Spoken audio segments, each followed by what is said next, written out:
Going live. Going live. Going live. You're live. Every time. Hit the live button, do a big stretch. Having considered doing a stretch, then hitting. Like I say every time, the moment of pushing the go live button is just like, and now can relax because the setup is complete and I've hit the deadline of hitting the go live button. I see. Hello, how are we all doing? Welcome back, everyone. We are here. It's us. As you can see, I've got another banger of an opener for this show. And I also had a thought, which I've just this moment remembered as well, is... Good. Well, yeah, I do. Sometimes my head is not entirely empty. Firstly, based on last week of just like not ever doing the thing that we said we were going to do at any point kind of thing, we have a habit of doing the headline thing a little bit later. Or at least I have that habit. I don't know, whatever. And I thought we've got to do the thing where the headline topic, we do that straight away. And then I was like, well, we always wait a bit because we wait around for people to arrive and settle in, kind of thing, because the viewer numbers tick up for the first like half an hour or so before it hits the peak. It's also just a case of there's nothing worse than looking at the clock going, it's 30 seconds before the race starts and I don't have a drink. Yes, precisely. That show I want to watch, and good, it's good that there is an intro scene. Yes, so basically we need to make a point that we go live at 1:45.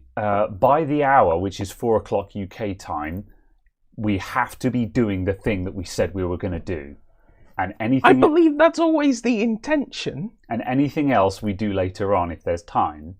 So I guess this is more of an appeal to the audience to say, if we're not doing the thing that we said we were going to do by the top of the hour, you all have to start yelling at us saying, get on with it. So, because, yeah. That was it. That was the thing. So, yes. Anyway, yes. Hello, everyone.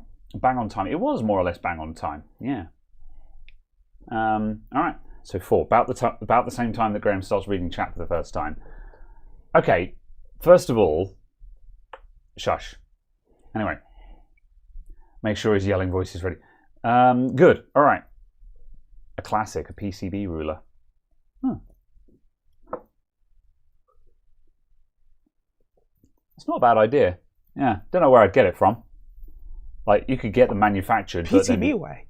Yeah, but then distribution, like getting the thing made is quite easy, but like as soon as we go down... I got sponsored by XYZ company to produce my merch. Yeah.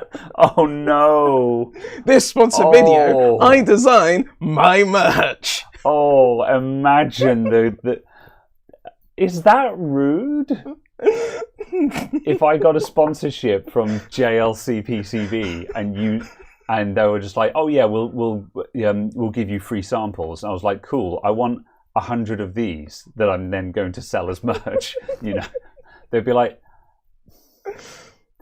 I mean, technically, it doesn't matter to them what I do with the things that I acquired, but also not quite in the spirit of the thing, is it? Just rip off De Bauger, I see. De Bauger. Yeah. No. Basically, the merch needs to be something where I can't do distribution for the merch. That is going to be one of the rules today. Like, there are lots of things where it's just like, oh yeah, you could go to this place and get this made up, but any merch needs to be made with someone who is going to handle distribution for me, because there's no way I can do that. So yes. Cats on the channel. Oh yes, I see. That's also Paul Daniels' thing. Also, I don't have a cat to put on the channel. I could steal someone's cat, but I don't know if that would... is that legal? I don't know. Right. So, I feel as long as you aren't, saying this is the cat that I came up with.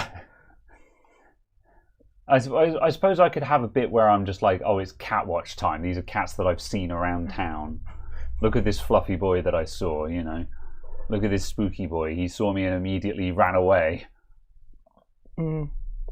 Right, I'm just turning off power saving on this laptop that I'm using because it keeps going to sleep in front of me, and I'm like, do not. And I've got to figure out how to do this in Windows 11 because I still don't know how to use Windows 11. Right, when plugged in, turn off my screen after like an hour. And when plugged in, put my device to sleep after like 3 hours. There we go. I haven't touched it for that long. I'm demonstrably not using it. Good. Put never. I never put never on my own on stuff. Like I usually put a limit in, just so if the device has just like been left on overnight, it will actually go to sleep. The exception to that is if I've actually left the device doing something that I'm expecting to literally take all night. But then, like, what are you doing that's going to take more than 5 hours? That's yeah. That would be my thing. So, like, I always have something in, just so it's not just literally just sitting on all the time. So, yeah. Okay. Folding at home. True. Imagine running that on Windows. Ugh. What, folding? Yeah. Only weird people do that. Are you still doing folding? Yeah. I stopped. My plan was to continue doing it because there was also a plan that we were going to be getting something close to 36 kilowatts of solar. Oh, I see, yeah. And I was like, 36 kilowatts of solar, plus also 45 kilowatts of battery backup. Yeah. I was like, I can run for days! Yeah. I take it that as not panned out. No. Otherwise, I'd imagine you'd have been talking about it more. Yeah. Sadly not, but it was just a case of I was just like, oh, yeah, if that does come to fruition, I will have zero concerns about obnoxious energy usage. Although, well, that's just it. Like the last time we were talking about folding at home, electricity didn't cost about £1 a kilowatt hour, So, yeah. Speaking of things that didn't pan out, I'm assuming, what's the story? Where are we up to with the racing wheel from Fanatec? Fanatec, yeah. Because, spoilers, that order has not gone well. Is there news on that? Do we know what's going on? It is a saga of utter incompetence. Do you want to tell the story from the beginning? Because I know where I've heard up to, but we haven't spoken about it on the channel since the last time we mentioned, when we just said, oh yeah, Caradog has ordered this, we're going to take a look at it. And that just clearly has not, that hasn't happened, because like the moment that arrived, we would have been on here being like, ha ha ha, wheels, So what happened? Yes.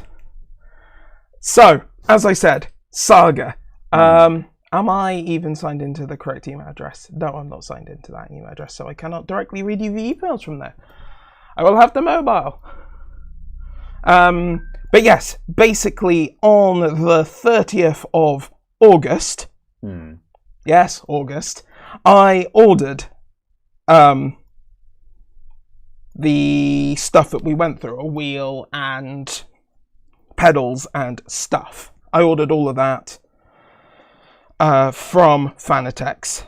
I ordered it at like 11 o'clock at night, so I didn't expect to receive any sort of notification until 5 p.m. the next day, when someone had actually reasonably had a chance to look at it. Yes, yeah. Which would have then been the 31st of August. 31st of August will count as the order date, effectively. The Tuesday afterwards, which was something like September the 2nd, 3rd, I think, the order got marked as dispatch completed. I was like, good, excellent, it's on its way, fabulous, kind of thing. This will be here at some point soon. I then emailed them basically saying, oh, could you just let me know what the tracking number is? The website says there's a tracking number on my order, but on my order there is no tracking number. Yeah. Yeah. 3 days, 4 days transpire, and they reply basically saying, sorry, we're busy, there isn't a tracking number. Okay. And I was like, what? Yeah, I was good. Like, yeah. I see. Like, yeah, like if you said sort of, oh, sorry, we didn't actually use tractor delivery, but and like first of all, who the hell doesn't use tractor delivery these days, especially on an order of that kind of value? But secondly, is just like the answer you're looking for would have been like, it's been sent via this method. Here is the expected delivery date. There is no point tracking, but this is when you can expect it by, or something like that. Yeah. But they were literally just like, there's no tracking. End conversation. Yeah, because what they meant to say was, we haven't dispatched it. I see, yeah. They were just factually answering the question of, is there a tracking number? With, no, there is no tracking number. Yes. Because they were playing for time. Yeah, okay. Yeah. Okay. Then on the 14th of September, I emailed saying, with tomorrow being the 3-week mark since my order was marked as fully shipped, please may I have an update as to when I'll actually receive the order and when it will be dispatched. Yeah. The lack of communication is disappointing.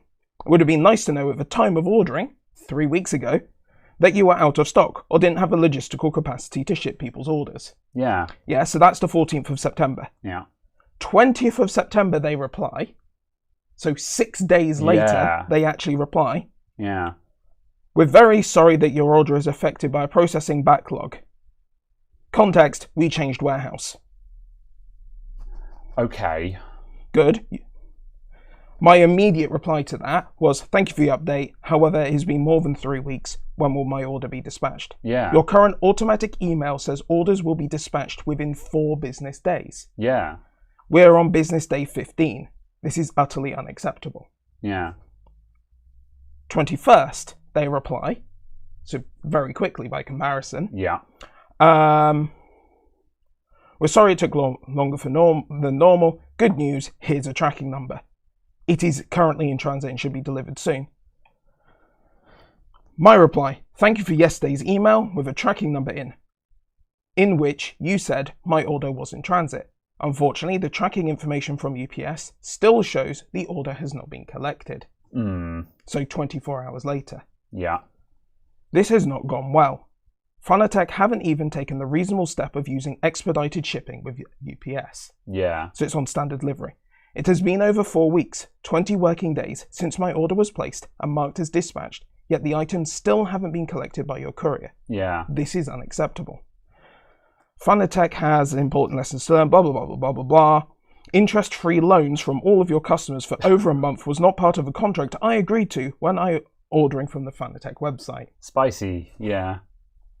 That was my email to them on the 22nd. My email of the 27th. It has been 7 days since the tracking number was generated and the order still hasn't been collected. My email of 5 days ago remains unanswered. I see the Fanatec subreddit is filled with similar complaints as mine. Ooh. This is truly abhorrent service. Yeah. 29th of September. Thanks for reaching out. I'm sincerely sorry that there has been a delay in the delivery of your order. I can confirm that the parcel is still making its way to you and is scheduled to be delivered on Tuesday, October 3rd by the end of the day. Okay. It's October 7th. Yes. That's what I was just like, Yeah. what's the data? Yes, okay, yeah. Right. Yeah. Now, this bit, I can assure you that this situation is as frustrating for us as it is for you. Yeah. We're all consumers somewhere, and no one likes to experience difficulties in getting their goods, especially when these affect our personal plans. And I'm like, don't try and make me feel sorry for you. You have failed at every step of the way. Yeah. You have failed to communicate. You have failed to reply in a reasonable time frame. And you've lied to me directly saying that you've dispatched it twice when you hadn't. That's the problem here. Like, if clearly they have a backlog and a situation and for that, and I'm just like, okay, well, I feel sorry for you. I know what it's like to be backlogged and stuff like that. Yeah. However, the thing is that you're taking money up front, which means you now have an obligation. This is one of the reasons why I'm always payment on collection, because it means that if I'm behind or I come up empty-handed or something like that, the worst is I'm just like, here's your laptop back kind of thing. but you haven't paid me up front. There's no monetary obligations have been established here. Where at this point, you've paid in full up front with the belief that they had the goods. Yeah. Which is the first thing that makes this entire thing egregious. And it's just the fact that they keep saying it's dispatched when it's like, what's the tracking say? Has it actually been dispatched? I'll get to that. Okay, fine. And because that's... So 29th September, that was their last contact to me. Then 5 days ago, good afternoon. This is me to them. Mm-hmm. I note that several of the packages were returned to sender this morning. Please may you provide an update as to when I will receive my items that were marked as dispatched over a month ago. So 5 days ago, all of the orders were delivered back to Fanatec. Right. They aren't in transit to me. Yeah. They've all been marked as delivered with Fanatec. So they were dispatched and then bounced back, or what it appears is, that they incorrectly filled out the tracking information, the delivery information, the customs declaration, what have you, and they got bounced back. Okay, I separately got charged an additional £120 by UPS. What? Yeah. You got charged. How did you get charged for that? Because it's the import duty. It's the 20% VAT. Oh, I see. So that's fine. That wasn't included in the purchase price, which is absolutely fine and is entirely what I expected. Yeah. But I got charged that, and now it's been returned to sender. Yeah. Yeah. So this then ties back into what I was saying. It's just like they didn't have it. They've got a problem. The solution for them, and I've noticed a couple of messages in chat which I'm about to get to, because at this point I'm just like, if I were them, it's a case of you guys need to just cancel the orders that you demonstrably are unable to fulfill right now. Yeah. And then if you've got the product, sell it again afterwards when you've got your act together. Yeah. And so it then begs the question. It's a case of, well, do they have a cash flow issue because someone's just like,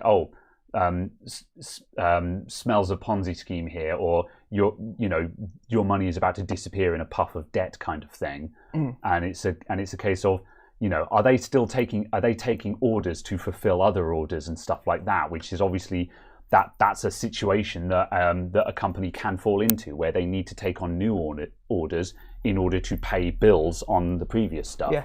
And once you're into that situation, then that's that's concerning. I don't want to make assumptions about another company, but yeah. Yeah.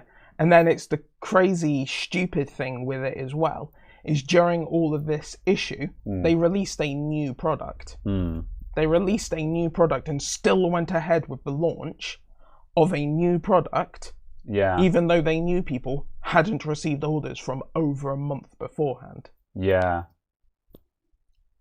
And it's just so the US delivery. Do they have separate? As far as I'm aware, they've got a separate US logistics center. To an extent, it's understandable if US is fine, because clearly the backlog is in the European distribution center then. But my response is ship them from the US logistics team to your European customers and eat the costs. Yeah. Because you failed to operate as a business. Yeah. And that again, that's the thing. You took the money up front, so you're obligated, Yeah. If it was a pre-order or something like that, if the item has been marked as out of, stock arriving soon, pre-order now, then all of this would be significantly less egregious. I don't want to say acceptable, because of the communication has still been terrible, but it would be a lot less terrible if it had been a pre-order from the start, because when you pre-order something, you know that they're not ready to give it to you yet. But it's also, and delays are delays. But the fact is that you ordered it believing that they had it and they would ship it promptly. Yeah.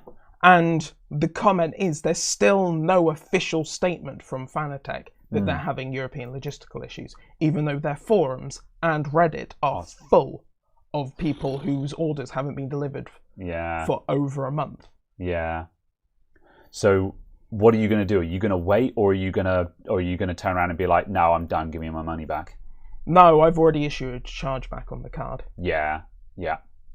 I issued a chargeback on the card before they'd even dispatched the items. Yeah. And I just found it interesting that the dispatch of the items happened just after the chargeback. But all of the tracking information shows that none of it has even left Germany. Yeah. So yeah. So Odd. it's a case of I clearly do not have the items, they clearly have the money. Yeah. Therefore, they will clearly lose the chargeback. There is no way they can win. Yeah. Yeah. But it's just unfortunate that the way that the chargeback system works is basically if it goes into dispute from the other end, it's then something like a 30-week process. Yeah. Yeah. I mean, alternatively, yeah. Yeah.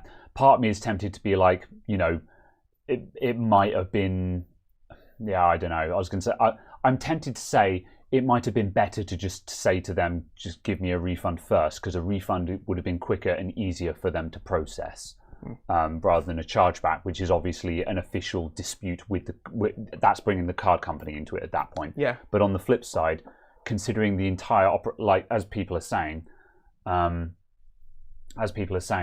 considering there is the amount of issues, it looks like the European leg is in a lot of trouble, and yeah, might get worse. You know.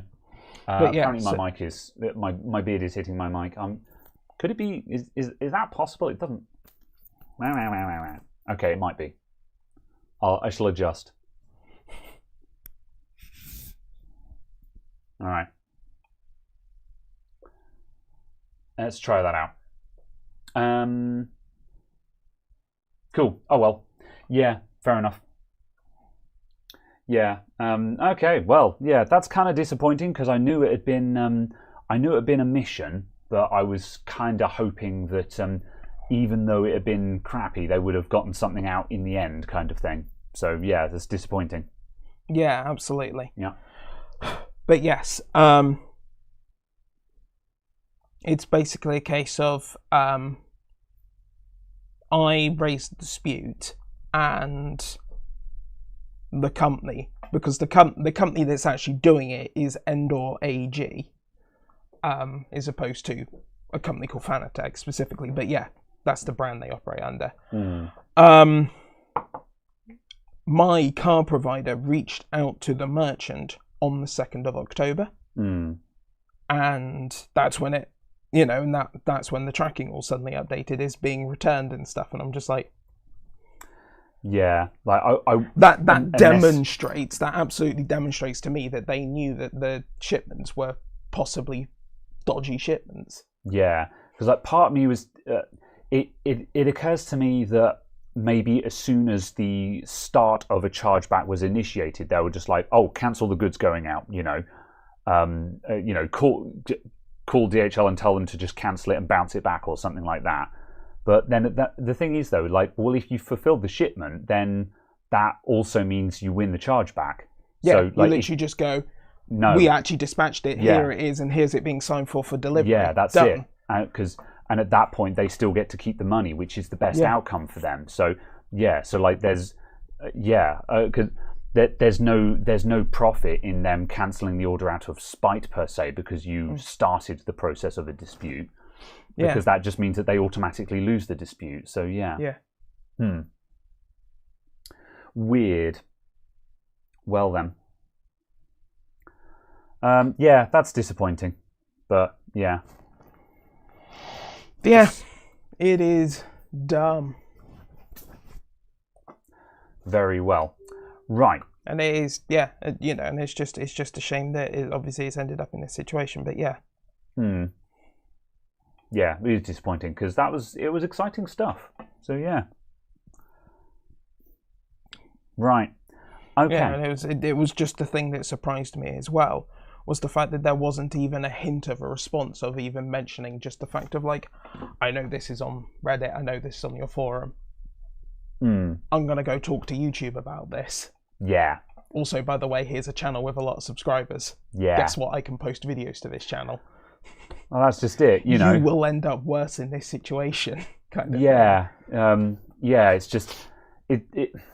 You never want to play. You never want to play the "Do you know who I am" card, but it is one of those things where it's just like, you know, like at the state we're in, like I mean, are you going to be looking around for a different wheel from a different manufacturer?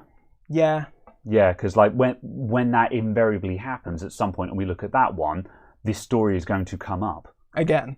Yeah, because while obviously the podcast here is to 100 people or something like that, but whatever you buy, it was our full intention to do a full feature video on it. Yeah, and absolutely. that will invariably include a conversation of going, we did want to get Fanatec gear, however, this happened. Yeah. So But I didn't even expect beware. them to, to bend over backwards or, to randomly go, we're terribly sorry, we'll do this or that and so on for you.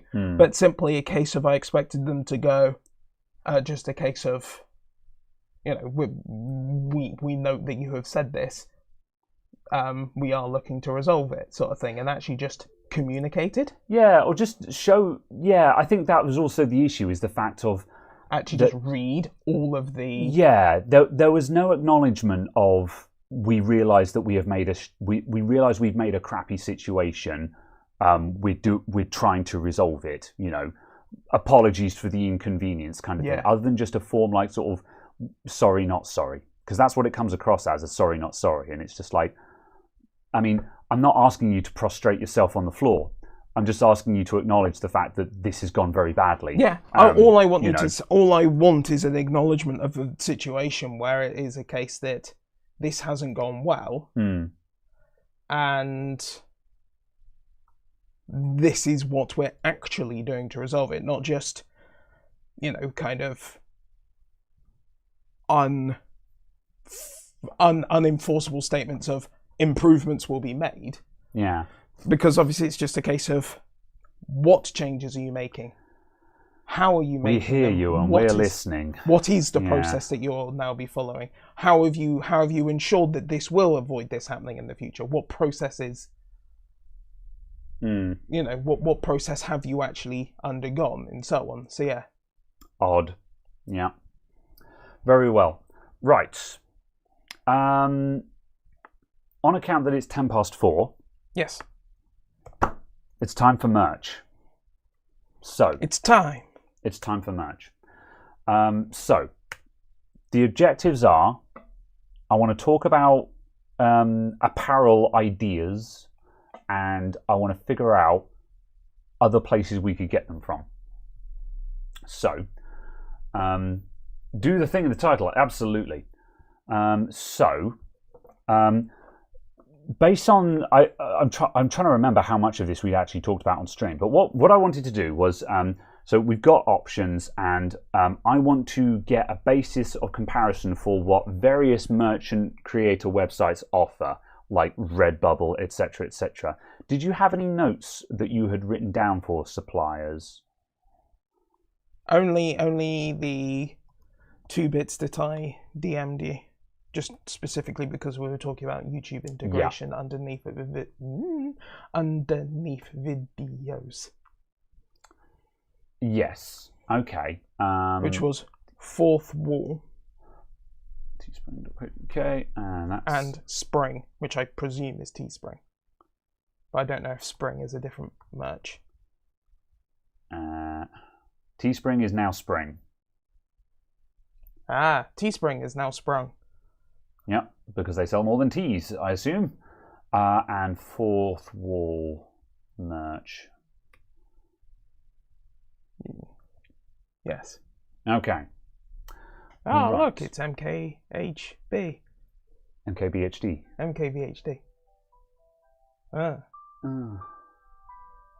Mother, I'm sorry.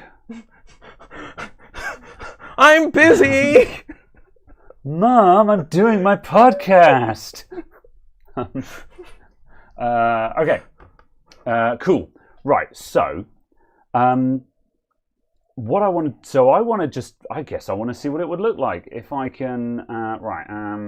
Capture with Facecam. All right. So, let's start. I want to start with Teespring. So they're now Spring, but their website address is still teespring.com, and their logo in the top left still says Teespring. What happens if you go to spring.com? I presume it will give you not what we're looking for. Yes. Yeah. Spring has now merged into Abaco. Yeah. It just sometimes when companies do rebrands, it's just like, I understand that you wanted to change some things, but how is this improving things? You know. Also, like Google searching Spring, that's not a good name to have to Google search. Right. Okay. So, start creating. I'm gonna have to sign up to see anything, aren't I? Okay. Probably. Yeah. Okay. So, right. You won't be using Spring due to them cancelling stores or people that they disagree with politically and not giving creators the money they owe them. Examples. What happened? I'm assuming that someone got cancelled for being probably right-wing assholes, but I wouldn't know. However, I know a couple of other creators that use Teespring that seem to get on with it just fine. So, haven't you got a local company that will print hoodies? That requires distribution, and I do. We have a contact through. Hello, Chris. By the way, I have a contact through Sai for such a thing, but before I go down that route of using a company to print and then having them distribute and stuff like that, I want to know what companies like this will offer me, because I don't know what a good deal looks like. Basically, I have no idea how much this costs, which is what we're looking into today, basically. So yeah. Okay. So right. Okay. I'm going to switch off of Capture for a moment and just quickly smash in an account for this. Oh, I'm not signed into any. Oh, it's fine. I can make it happen. Back to Facecam. Stand by. Red October. Red October. Standing by. Right. Your name or your brand name? Adamant IT, I guess. Your email.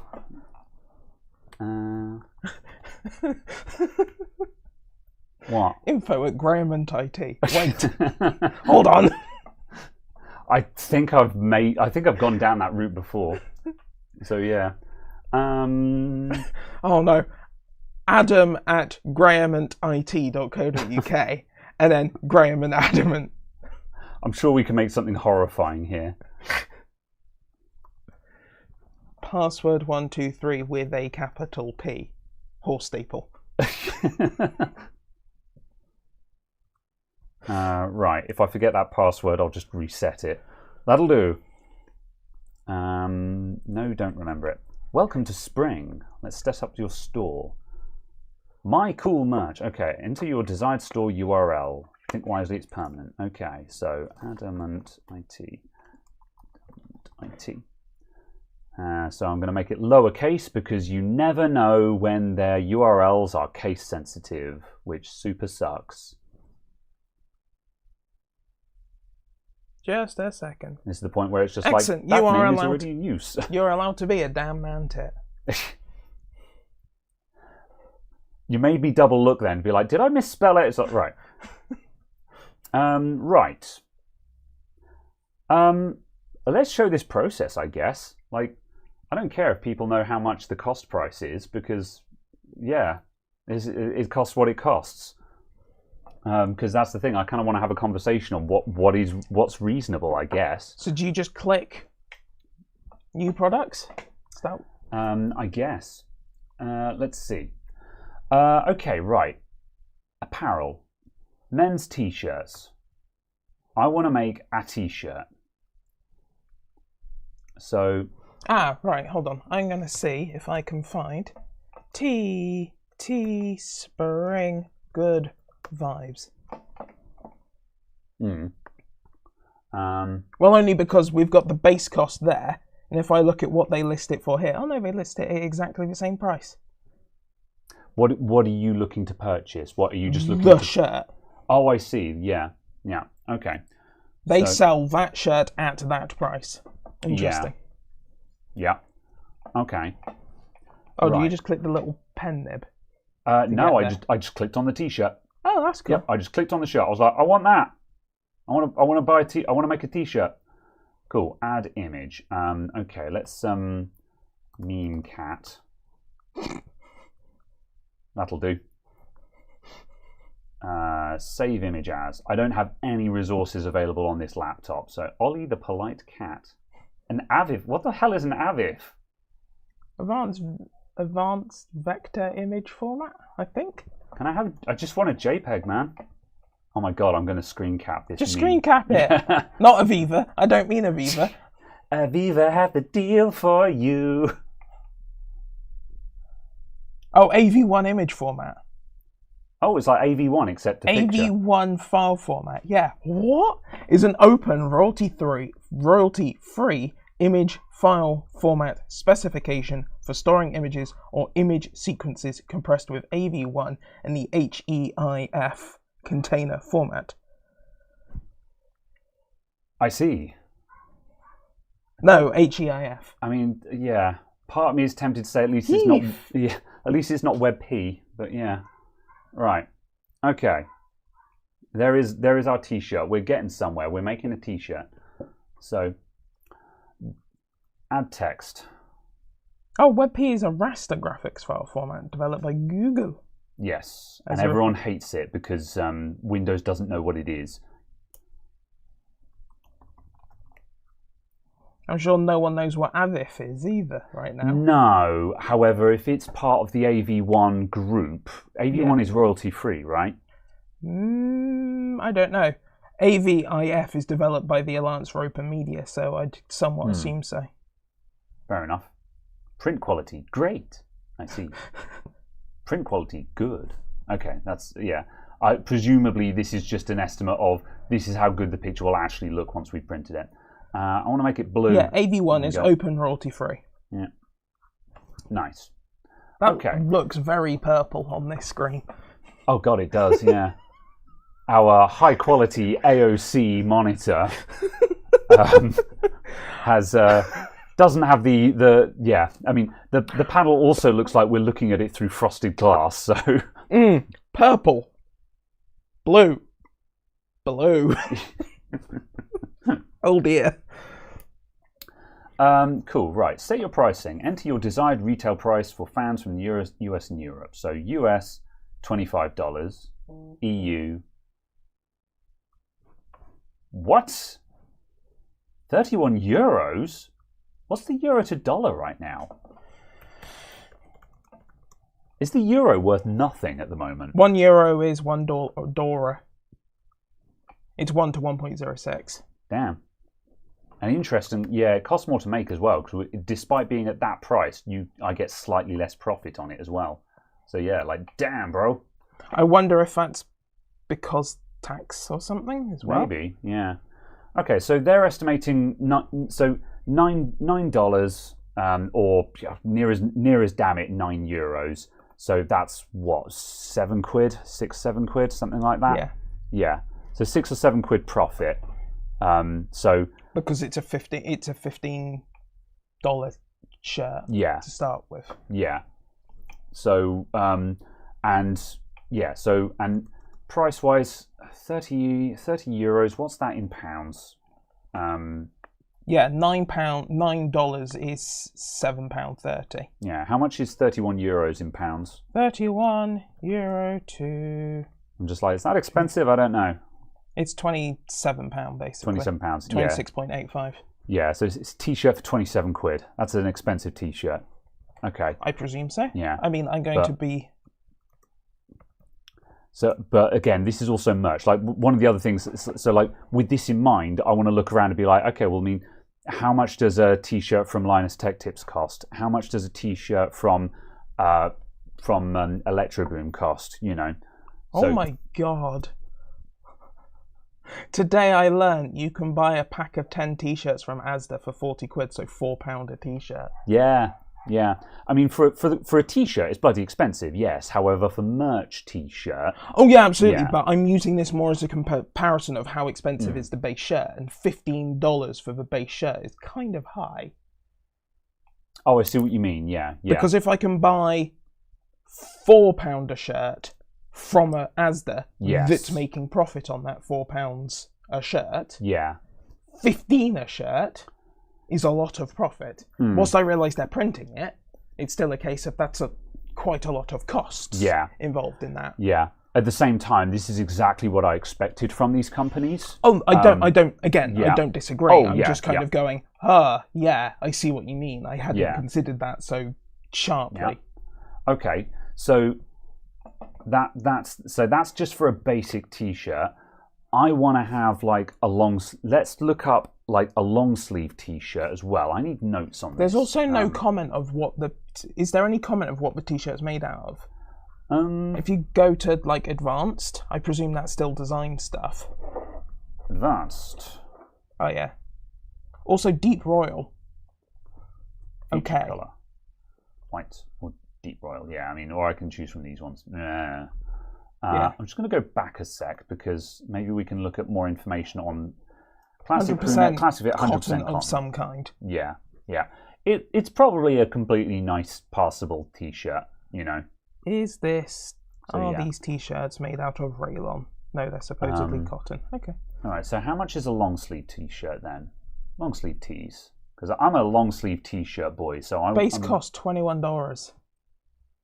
Yeah, because based on what we've just discovered, we can extrapolate what the rest of it will cost. So, Teespring. I know they're not cool. Whatever. Right. So, t-shirt. So the t-shirt was $15 base, $25 sell, wasn't it, or something like that? Yeah. Basically, it was $9 profit. Yeah. So 24 sell. Yeah. Yeah. $9. Should I have it open just there? Yeah, but to then look at the price. Sure, but approximates are fine. Yeah. This is very like I'm looking for top level numbers here. So yeah, cool. Right. So premium long sleeve tee, classic long sleeve tee. What? The hoodie is $3. What the hell? That must be a cost per sleeve. Add a custom sleeve print to your favorite apparel. Create a listing and add one of the following. Okay, I think you add this to an existing product. So you take a t-shirt and then you add this as an optional extra to have more text down the side of it. Oh. This does not include the clothing. But it's called a hoodie. How do I buy a hoodie with sleeve? Yeah, I think. This is very confusingly listed, but the intent of what this is for is clear. Yeah. So yeah. Oh. All right. So. Cool. Okay. So classic long sleeve, premium long sleeve. I like that one. I don't like the cuffs on that one. That looks gross. Yeah, that's my idea of a t-shirt. Yes. Yeah. So. So that would be $29, 7.42 profit sale. So long sleeve. So that would be $29 base. Oh, 29 sell. And what was the base? 21.57. Yeah. 21.57. There we go. Call it 22. I'm just going to round up. So ish, there we go, and it was like $7 or something like that. Yeah. Cool, right, and then a hoodie. So I'm going to go with these three products for the time being: a t-shirt, a long sleeve, and a hoodie, because that gives us a top-down view of this supplier. Basically, these are just suggested sell prices. Yeah, I agree. However, also we could set it whatever we want. So it's recommended prices.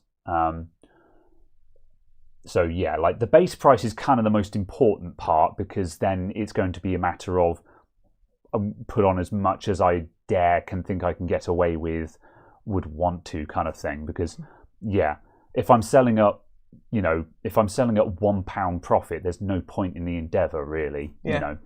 But it's also just kind of using it as an idea of what kind of the tolerance is expected to be for these products, and Teespring expects your people to tolerate a price of £30 for a long sleeve. Yeah. Otherwise, they wouldn't be suggesting it. Let's see. Right, hoodies and sweatshirts.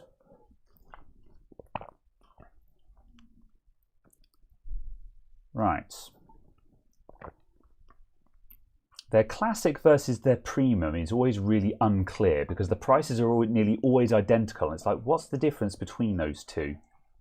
I think, mostly I'd imagine that the cotton poly blend is 80% poly, 20% cotton. Yeah. And the premium is 80% cotton, 20% poly. Well, for the sake of another 10 cents, yeah. Cool. Okay. So that is so $29 base, and they're recommending 50 sell. So yeah, like merch hoodies are expensive, so you can get away with a lot more there, which looks like the reason they're rational there. So really, the long sleeve is really terrible value for money, isn't it? Is what I'm seeing here. From spring, certainly, yeah. Yeah, yeah.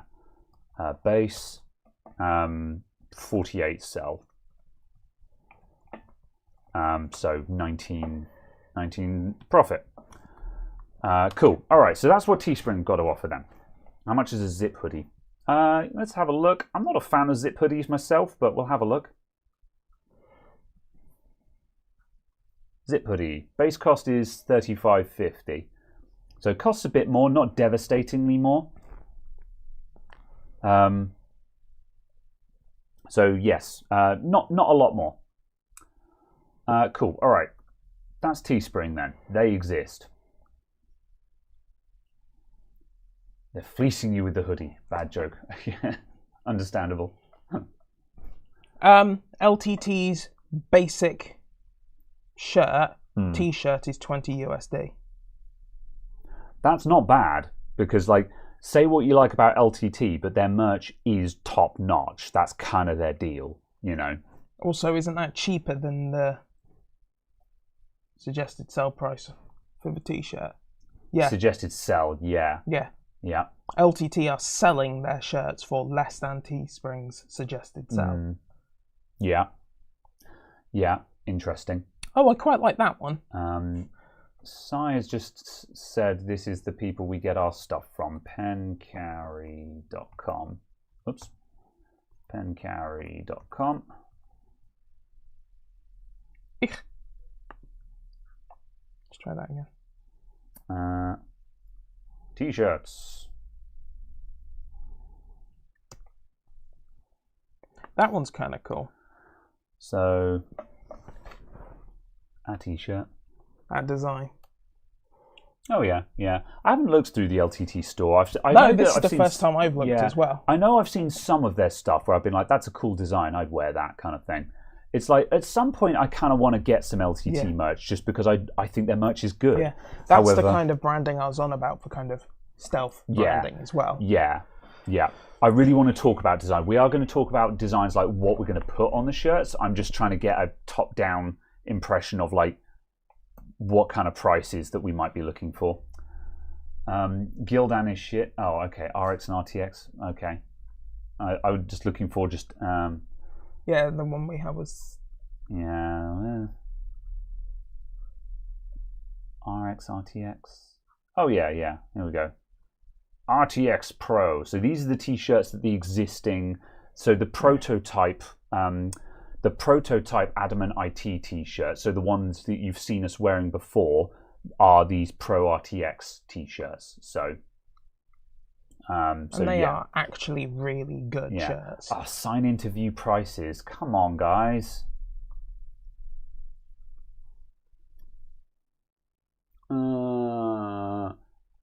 Sai, do you happen to know the answer to this question off the top of your head? Otherwise, I'll just quickly bash in an account here. Sign in. You don't, sorry. Okay, that's fair.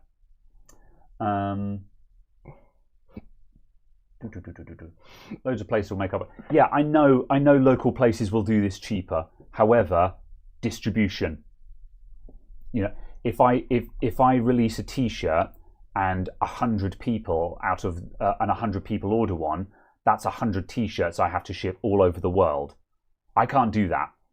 So that's the thing. That's the reason why I'm looking at these websites first, because I need to see what, I need to see how much it costs to have a website just handle all of that for me. So that way, when I do talk to some local suppliers who say that they will do distribution for X amount, I then know whether that's a good deal or not. If I go to a local printer and they say, we can handle your distribution for you, it will cost this amount, I'm going to be like, is that a lot? I don't know. That's why we're looking at these websites now. So I need to actually, you also don't want to ship worldwide from the UK. I don't know, shipping worldwide from the UK is not a terrible place to be, is my understanding. On the limited look that I've done, shipping worldwide from the UK is one of the cheapest. Obviously, Yeah. China. Yeah. But yeah. Spreadshirt. I misread that twice. First is spreadsheet and then without the R. All right. So I reckon's about £6. Yeah. Okay. Although Pen Carry don't do printing, do they? So I think this is largely I think this is largely academic, because these are just simply a bulk supplier of apparel that you need to get printed. So yeah. All right. I'm gonna drop that for a sec, and we're just gonna go, because we know that this is expensive. We know that a t-shirt costs about somewhere between £5 and £10 realistically. So Spring are making a generous profit. Okay, Fourth Wall, what do you got?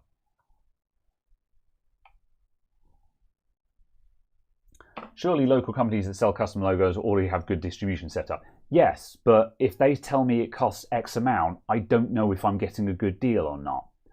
If they turn around and say, yes, we'll print your shirts, the cost price of the shirt will be, the cost price to you for us to print a shirt and ship it will be $18, and you can sell it for $25. It's like, well, Spring will do that cheaper.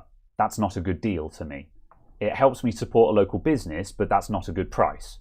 Whereas if they turn around and say, yeah, we'll do it for £12 for a t-shirt shipped, and you can add on whatever profit you desire, I can be like, that's cheaper than Spring. That's a good deal. That's the point of this. I don't know how much this costs. And the only way to find out is to find out. So yeah, I don't know market prices. So yeah. Vistaprint do a t-shirt service? Yeah. Vistaprint are... That would be...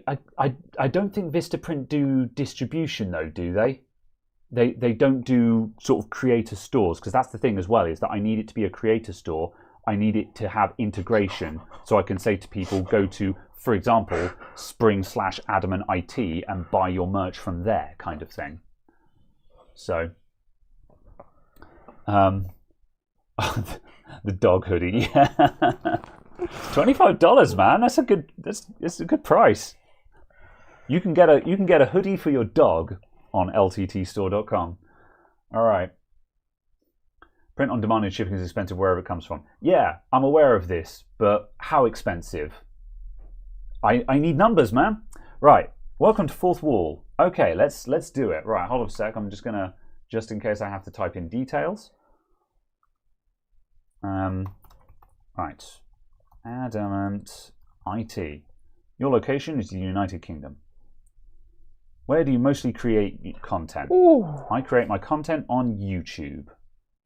Search for your YouTube channel. Fourth Wall, these are the people who have integration with... They have integration, yeah, and they're the people that Ian uses. Which is the one that... Potato, yeah. Which is the one that Google actually owns? I think they own whichever one we looked at last time. I think it was Redbubble. Yeah. Oh, yeah. Well, we haven't looked at Redbubble yet, I don't think. No, but we looked at one of them last time and went, oh yes, we should actually talk about this properly. Oh, I see. Okay, yeah. Adamant IT. Okay. Adamant IT. How do you want your site to look? I don't want to set up this stuff right now. I just want... I'm going to keep this up just so people know what this looks like. You can click skip for now. just under the word. Oh yeah, skip site. for now. Yeah, skip for now. Create your account. Okay, right, and just bounce out of that a moment. Right, I'm gonna sign up. I like those colours. Part of me wants to. I don't want to sign up with YouTube right now because I don't know if I want to use this yet. Yeah, I wouldn't, because you Yeah. can always just sign up again anyway. Oh, that's true. Yeah, sign up with email. Okay, right. info@adamantIT.co.uk. Let's bash in our password.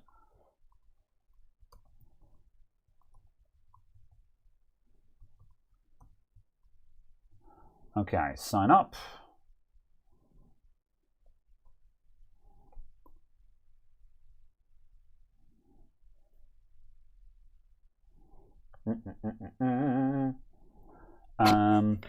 Party shirt. What's the party shirt? I see. Okay, right. Welcome. Here's a checklist to create your profile. Right. Create your first product. Design something now. All right. I want to sell a t-shirt from $16.25. Okay, that's more expensive than Spring is already.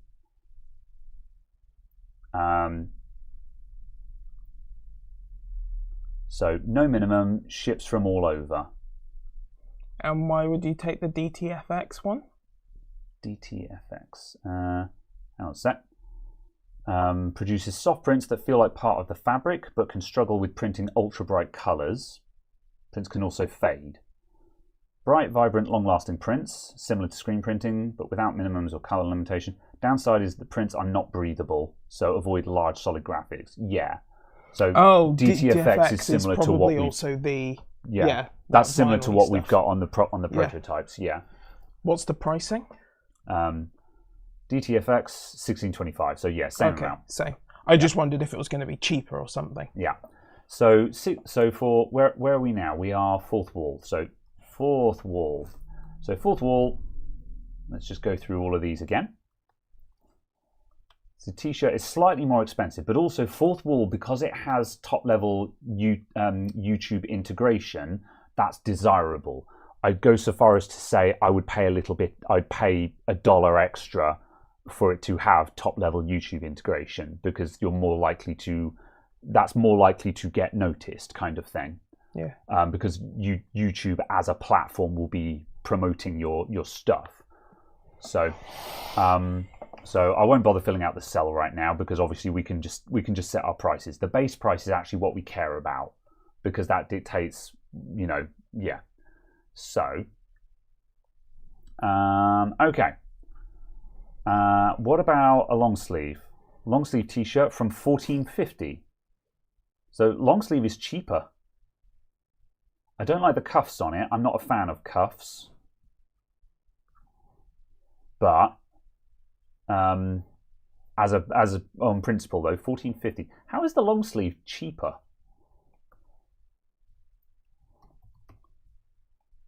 Oops, that's $15.50. $14.50. All right. Okay, and hoodie, apparel. So you seem to have a bunch of t-shirt options inside.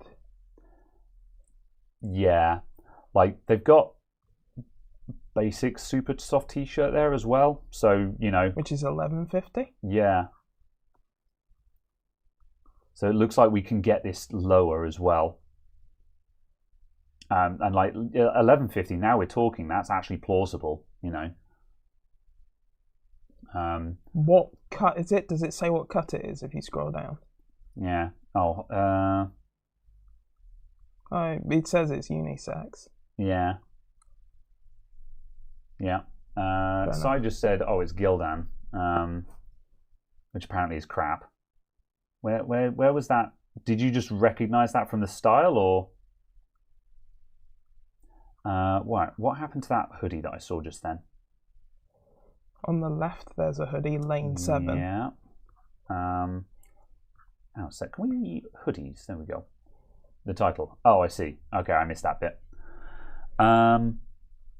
All right, Cotton Heritage, Independent Trading Co. Yeah. Okay, so the basic hoodie, they've got Lane 7 or they've got a Heritage starting at $25 or $23-ish. And then, yeah, Gildan Classic hoodie, which is the cheapest, but presumably crap. So, yeah. So the Lane 7 seems to be the midpoint. So let's call it $23.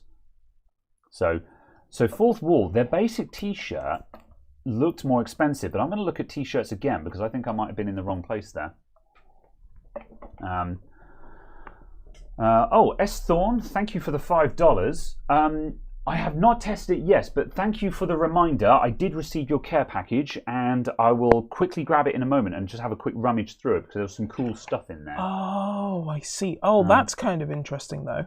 It looks like Fourth Wall are telling you who makes the top, who makes it, so you can choose a company that you like that makes stuff and then pick their stuff through Fourth Wall, effectively. Oh, I see. Because Independent Trading Company are a wholesaler of these goods unprinted. Yeah. But Fourth Wall are then effectively taking these wholesale items, printing them and distributing them. Yeah, I mean, yes. But they're actually telling you who they're using. So you can go, oh, I like the Independent Trading Co.'s hoodies. Yeah. Give me one of them. But actually, I prefer the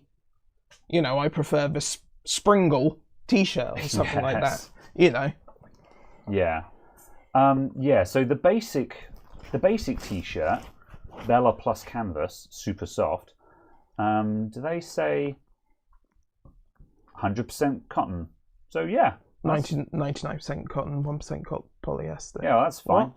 Oh, I see. Oh, depend on the colour you choose. Depends on the fabric blend. Yeah. Either way, it's going to be mostly cotton. Yeah. If you scroll down, there was one at the bottom which was 52% and 48%. Oh, yeah, heather colours. Yeah, presumably that's just a difficult colour to make or something like that. Yeah. But yeah, that's $11.50. So yeah, Fourth Wall seemed to. So we can reasonably drop that to $11.50. Yeah. And when it comes to quality, I don't think any of the shirts that we actually buy and sell are going to change people's world. So I'm kind of inclined to say I'll get the cheaper one just because it means that I can sell a product that's reasonably priced. Yeah. Because the idea of selling a T-shirt that costs like 30 quid kind of thing, I'm just like, that's a lot for a T-shirt, man. Yeah. So yeah, heather isn't a solid colour. I see. Yeah. Okay. Yeah. Fine. We'll get to that when we get there, yeah. Right, hang on to that. I'm going to take a quick time out because Mr. Thorne sent me another care package, and just because... Whoops, it's fine. I only dropped one item. And it had some cool stuff in, which I'm just going to quickly share just while he's here. Momentary unboxing, everyone. So Mr. Thorne, was it Stephen Thorne? I can't remember. Also, am I Are you doxing anyone? Not at this range. Okay. Right. Where were we? So sent another care package that had some cool stuff in, and so I'll just show that off just because I did have a look and it was neat. I think a lot of this stuff is Northridge hardware goodies, and there's some interesting stuff. There's some angled superfine tweezers. We don't have the camera set up, but these are really cut your eye if you look at it tweezers, and they've got a slight J tip on them. So really good for picking up super small 0201 kind of stuff. So mega fine tweezers. I'm just going to put the cap on those because again I'll cut my eye if I look at them. Then that way around. Nope, I just got to push it through further. Keep those in their little box. A grinding pen because in the video I did of the BNO 085 IMU sensors, I was trying to adjust, and I didn't have a grinder to grind pads off the board.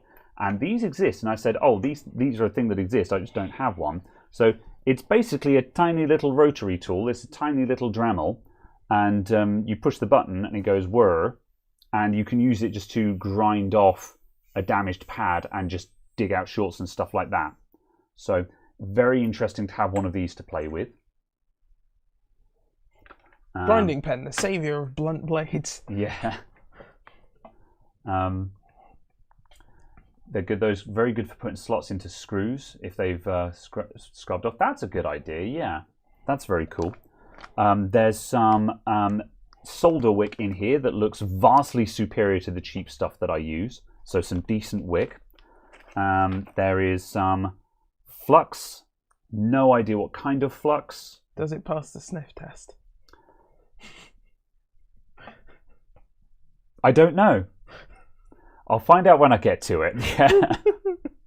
This is a running joke because I currently use Amtec's V3, Amtec, sorry, V3, which is the forbidden incense because it smells really good, but also you really shouldn't sniff it. So yeah, some more flux, which is good because I'm running out of Amtec, so this saves me from ordering more. So no idea what stuff, but I would assume it's fairly good. If you're about, which brand is it? Then we've got genuine low melt solder. So the next time I actually need to use some low melt solder, I'll have some genuine low melt solder, which is cool. Is it just a rod? Yeah, it's literally just some short lengths. I don't know if I don't know if you can get low melt as a spool or whether it tends to be purchased in small volumes like this. Oh, that's cool. So yeah. Then we've got another set of superfine tweezers. These are Best brand, which is a Chinese brand. This is the same brand that my multimeter tips are. So these guys make really good equipment for micro soldering. So like if you buy the Best BJ050 or something like that is the multimeter tips I've got, they're actually sharp, you know. So yeah, and same with these. These are a pair of tweezers that are actually frighteningly sharp, but also actually strong, kind of thing. So yeah. So yeah, good stuff. I'm gonna move stuff over here so I don't pen myself into a corner. Then we've got, that looks a lot softer than your current one. That's right. Interesting. And then we've got some long boy cotton swabs, which hopefully should be a bit less hairy, because at the moment I'm just using basic bathroom brand Q-tips and they leave hairs everywhere. So these look like they're a bit firmer, so they're not going to leave hairs everywhere. Apparently this is Amtec 559. Oh, Amtec 559. Ah, very cool. So yeah. And I think that was it. Just going to make sure there's nothing... No fivers at the bottom of the box. Nope. No fivers at the bottom of the box. I think that was everything. If there was anything else that I've already removed, then I've forgotten. But yes. All the bits you should have had. Yeah. Spool will be easy to damage due to softness. Yeah, I figured. I thought as much. Why get a grinder pen? Because if you've got a damaged section of any time that you would... with reasonable frequency, when working on a circuit board, you often find that you want to scrape the solder mask off of the board, or you want to scrape a damaged pad to remove it entirely so you can then patch over the area. And a tiny grinding pen is the neatest way to actually do that, because any other way requires just scraping with your tweezers, which ruins your tweezers and leaves a terrible finish on the board, and one slip and you might scrape something in a way that is not what you intended. So a grinder is the correct way to do it. It's just kind of a specialist tool. So yeah. But yes. So that's it. Could we have a look at the overhead cam? We don't have the camera set up, so I'm not going to get it out right now because it'll take me 5 minutes to get it over here and plug it in and everything. We didn't anticipate needing it today, but this stuff will be showing up in videos at one point or another. So massive thanks again for the care package. Much appreciated.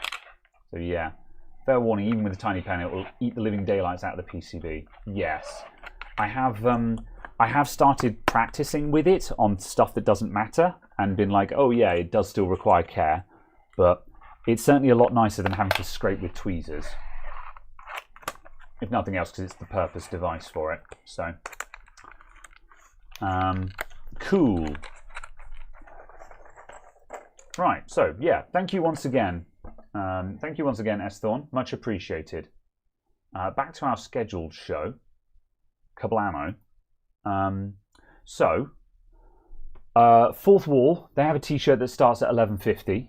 So right now, Fourth Wall, by just straight away, I'm just like, I would rather use them than Spring, just straight away. They seem to just be a vastly better option. The price seems to be lower, and also we've already seen that they have integration as well. Yeah. Because Spring have integration.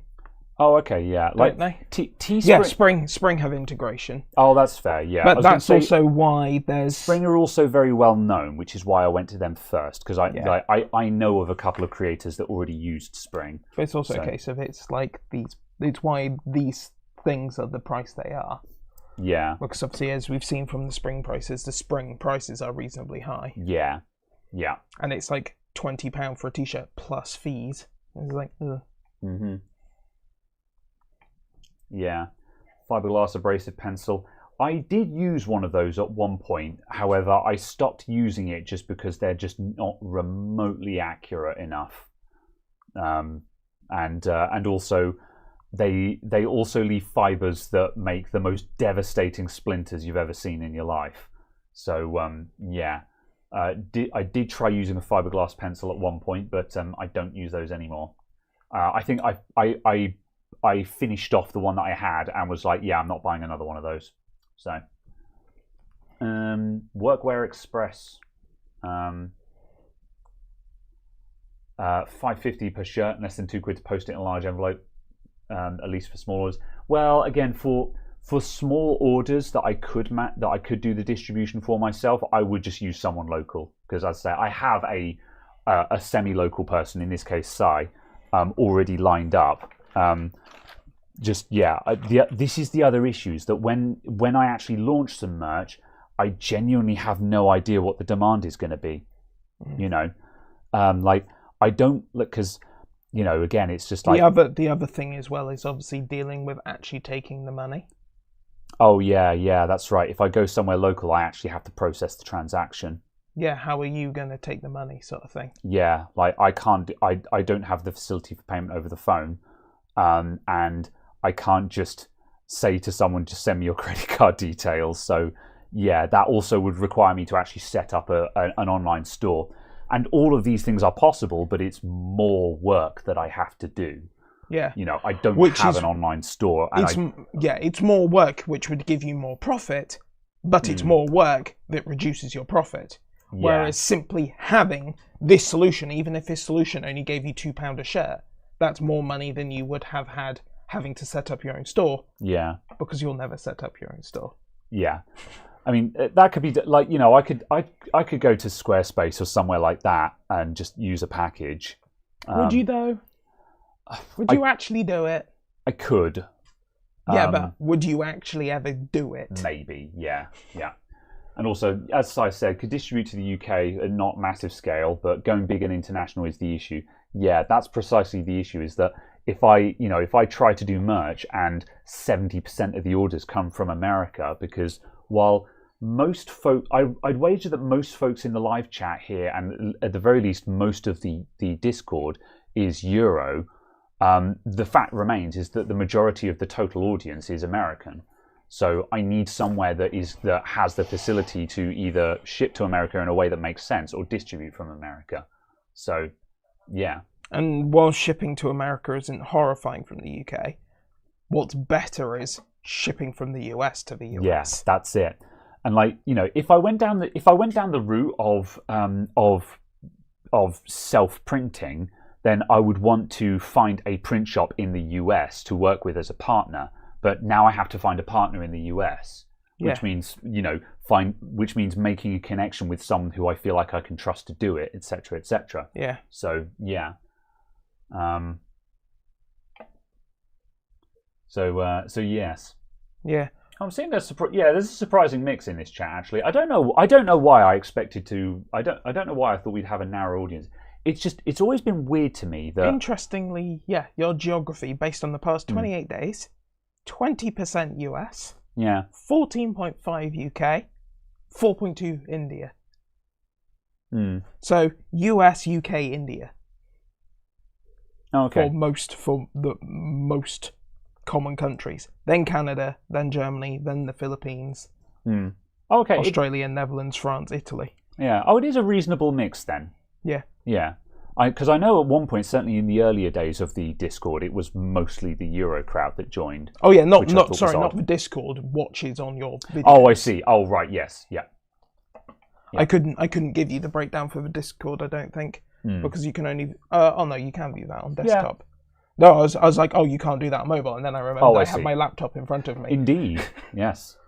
Cool. Right. Okay. That's Fourth Wall. Fourth Wall looks good. I like them. Let's just we're going to check a couple more. However, right now Fourth Wall are looking extremely agreeable. Yeah, because again, like at that point, I this with a t-shirt cost of $11.50 base. I could sell a t-shirt for $20, and that's far more agreeable. Like a t-shirt, a merch brand t-shirt for $20. That's about right. Like if you go to a gig, if you go and see a band live and they're selling band t-shirts there, I expect to pay £20 for a t-shirt if I go and see a band live. Yeah. That's how much merch costs. If people want to buy just a t-shirt, plain t-shirt, obviously that's going to be cheaper. You just go to a big brand store. But merch is expensive, yo. So yeah. And yes, and in answer to your question, UK is 35% of a Discord, US 15% of a Discord, and then everyone else. Yeah. Yeah, so it is mostly UK in the Discord. But apparently there's also only 176 members in the Discord, according to your stats. Maybe that's active users? Yeah. Hopefully. Yeah. I'm just like, Don't know.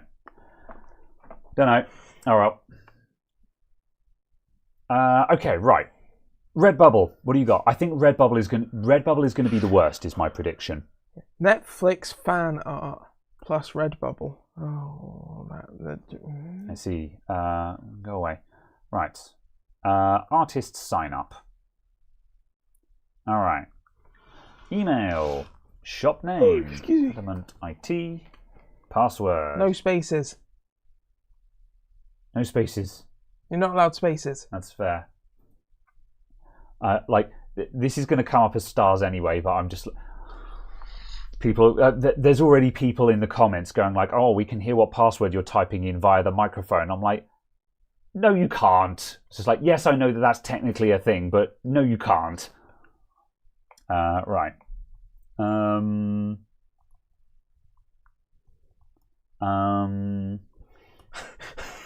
All right, there we go. It's been a while since I've had to come up with passwords because I use a password manager, but I don't have anything on this laptop. This is a clean laptop. Right, email me. No, I don't want emails. Sign up. Oh, I see. Shop name is not allowed spaces in it. Okay, we're adamant. Yes. Yeah, I thought that was the password requirements. The red error message. The error message that is in red. Shut. All right, you've all got to sit and watch me do this capture now. All right, that's a motorcycle. What about that motorcycle? Shut. All right, do not save. All right. No, adamant IT able.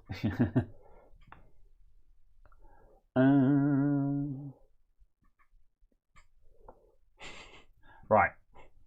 I'm just quickly scanning the chat. Caradog can smell your password. What? I see. Okay, right. I want to create a product. Add new work. Copy existing work. Okay. Upload new work. Cat.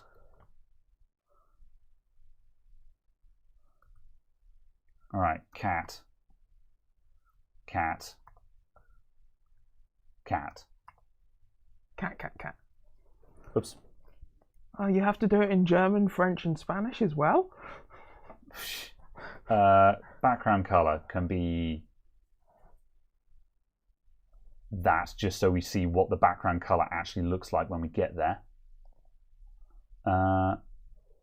Right, product previews. Okay, so it looks like, yeah, you upload a design and then this is just, they will make it available for all of the products that they sell. Which makes sense. Yeah, but also that's not really what I'm looking for. But like, I mean, if someone wants to buy an iPhone case, sure. Yeah, that's what I mean for me. Yeah, like, I guess to a certain extent, see, this begs the question, is it worth having this set up anyway? Kind of. Yeah, because like, that way, for example, I can be like sort of, oh yeah, Redbubble, I make like £1 off of anything that sells from there. However, you can buy a pillow, and I'm not selling a pillow through any of the other stores. So if you really want my face on a pillow, there's a Redbubble store for that, you know. The Redbubble store should have all the meme merch on it. I guess, yeah. So you can have a meme face on your pillow. Yeah. Adamant IT duvet. Oh no. Adamant IT duvet. No. Oh no. Big concern. Shower curtain. Oh, no. Duvets, comforters, and shower curtains. There we go. These jokes are writing themselves. See, look, it's canon now. Yeah. It's a canon event. It cannot be changed. Yeah. Okay. A bath mat. A face mask. A mini skirt. Leggings. That printing. Technically, the picture is on the leggings. Yeah. I mean, it could be worse. If it was a bit higher, it would be even worse, you know. Okay, right. How much is just a t-shirt? I don't think you're allowed to have a t-shirt because your picture's too small. It's too low resolution. I want the cat on a t-shirt. I mean, I don't. I'm not going to sell this. This is just so I can actually do the thing. I want it to be that color. Size on product. Okay. Oops. I see. Center design. Oh, I can move it around. Okay. It goes there. All right. Nipple cap. Apply changes. So is that enabled? No. Click the plus. Okay, that is now enabled. 9 of 12 enabled, I see. Okay, right. And then, yeah. So let's just, can we just save that and just see how much this stuff is? Is this optimized? Is this mature content? I think you need to say that as well. Nope, it is not. Make it private? Right, this is private because I don't want anyone to actually try and buy this. I agree to the user agreement. All right. Oh, if we should have had a look at that actually, just to see what the actual user agreement included in terms of like usage. Cat. I can get an active t-shirt. All right, so share your work. Okay, so give me the active t-shirt. Share. My God, give me a link. Copy link. View product page. All right, there we go. A lightweight hoodie, sure. Pullover hoodie. Doesn't have a pocket. Oh, it does have a pocket. Yeah, show me that.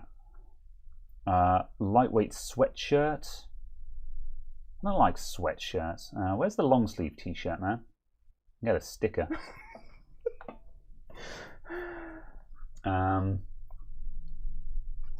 Right.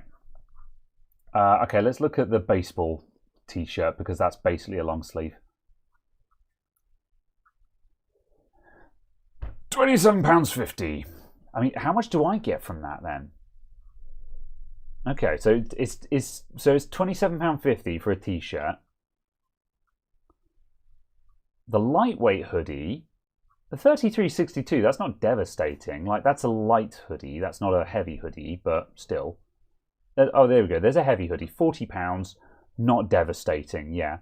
The t-shirts seem to be the most expensive. I think that's where they put the most profit margin because they assume, presumably, most people buy t-shirts. And 25 quid. Is that cheaper? 20. Yeah. Why is the long sleeve t-shirt? Yeah. So basically, their active t-shirt. I think that's because it's like a sporting t-shirt or something. Have they got a cheaper t-shirt? Oh, classic t-shirt. Okay, I'm blind. People have probably been screaming at me. Classic t-shirt, 20 quid. Okay, fine. That's more appropriate. All right, so it costs 20 quid. So, and you can get pretty decent discounts if you buy 3 or more. So what do I get for that then? That's the thing. Yeah, like that's Redbubble seems to be very fast at making it available, but like, how much? What do I get? It can take. Post image student, fine. Quick edit, add new work, search your works.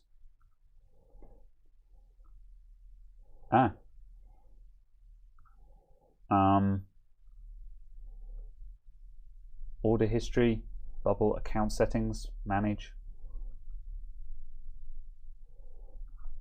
What?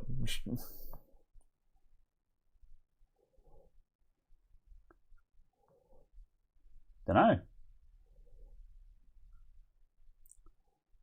Account details.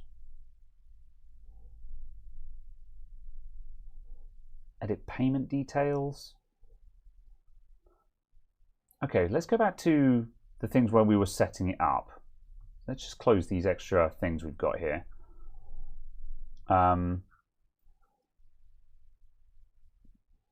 Your manage portfolio.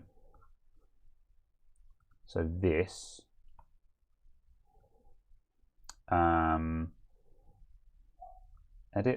Edit. Right. So standard print clothing, edit. No, that's just, yeah.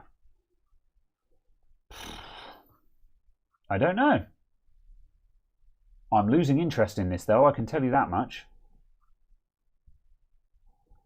Because what do I get from that?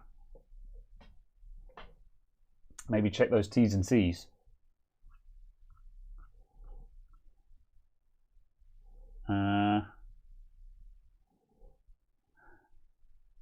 I have the rights to do these things. About us, help, affiliates.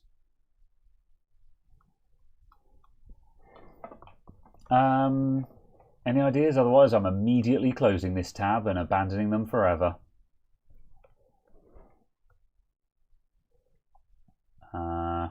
Bubble mail. Like, that seems bonkers that it doesn't tell me anywhere what my cut is. Like, that's why I'm here, you know. Like, with the best will in the world, your clients are coming to you, Redbubble, because they're looking to make money by selling merch. User agreement at the bottom. It didn't have any further details. Oh, that bit there. Yeah, that user agreement. Let's have a look. You're a seller. Special terms.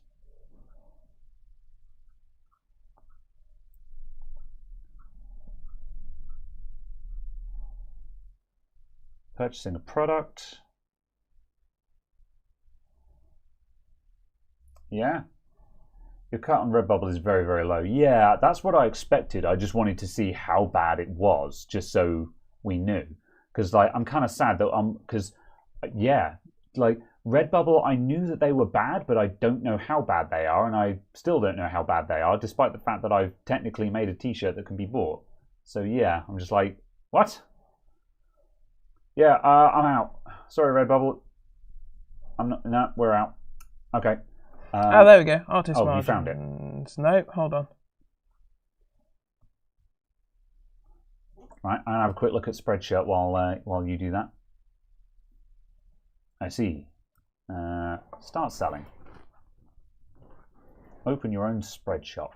That's far too close to Sweatshop. Register for free.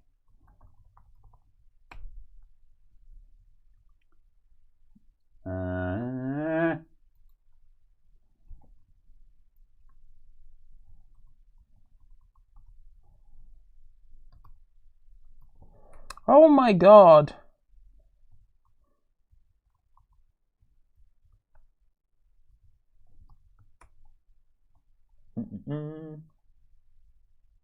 Right. There is a really long-winded way of describing how they calculate your money on Redbubble. Okay. But basically... Stand by for a moment. That's a motorbike. Then click skip, because they're on them. Okay, now we've got motorcycles. Do you reckon the leg counts? What about the shadow? Oh my days.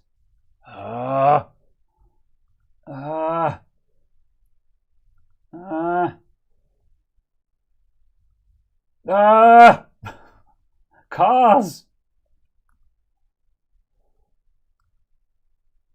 Actually, that was a truck. Okay. I've been confirmed as not a robot. Please continue. So, to see the base price of your product, ensure you are logged into your artist account. Add the product featuring your artwork to your cart. You will see this in your local currency and country and product prices. What? Yeah, I've already closed the... Oh. Bubble. I'll probably still be signed in, so let's find out. Okay, right. Also, apparently you only get paid after you earn a certain amount of money. That kind of makes sense. And then there's a fee table for fees deducted from your account. Okay, right. I want a long sleeve t-shirt, cat. Add to cart. Choose a size. Large. Add to cart. View cart.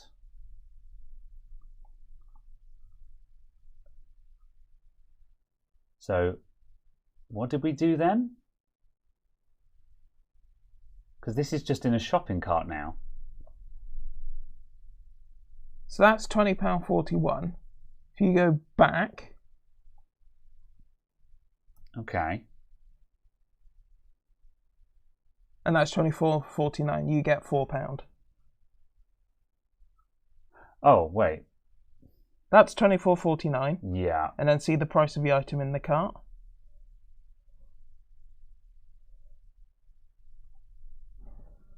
So as far as I can work out, you get £4.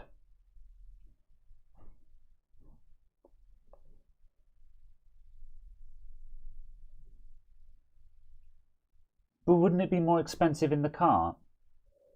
No, because you are seeing the price as the designer. You are getting the... Oh, I'm seeing the cost price because I'm logged in. Yeah. Yes. Okay, yes. Yes, that's what I'm saying. This is the way you see the cost price. Okay. Yes. Goodbye, Redbubble. I don't care. Also... Right. To get paid out, you have to have made 20 currency of sales, which means on top of the money that you make, there will then be a 9 currency 20 sub-currency deduction from it in fees. God, I hate it. So I make £4 profit. I've got to sell 20 of the items, and then no. You have to make 20 currency of profit. Yeah. So okay. Yeah. So let's say I'm making £4. For argument's sake, let's say it's £5 profit on a t-shirt. So I've got to sell 4 t-shirts, and I've made £20 profit, and then they're going to take £9 in fees out of that. Yes. So is it £9 in fee? So if I sold 8 t-shirts for £40 profit, would it be £40 minus £9 in fees? No, it would be £40 minus £17.20. God, I hate how much they're obfuscating it. So they're basically then scraping off half the profit again. So, like, if it was £4 per t-shirt, you're actually making closer to £2 per t-shirt. So when I was joking and saying I'll make £1 per item, I was actually shockingly close to the money, wasn't I? Yeah, and then if you sell 100 currencies worth, the fee is £33, so it's 33%. Ah, yeah. No, I'm out. Goodbye. Disgusting. Right. Time if for you your sell first product. 500, it's 92. Yeah. At which point it starts becoming worthwhile. Yeah. So yeah, you've got to be selling a lot for it to be vaguely. You need to sell a minimum of 250 t-shirts, basically, per month. Yeah. This is also per month's fees, effectively. Yeah. So far as I can tell, the only way the Redbubble makes sense is because they make lots of obscure stuff, like shower curtains and pillows and stuff like that.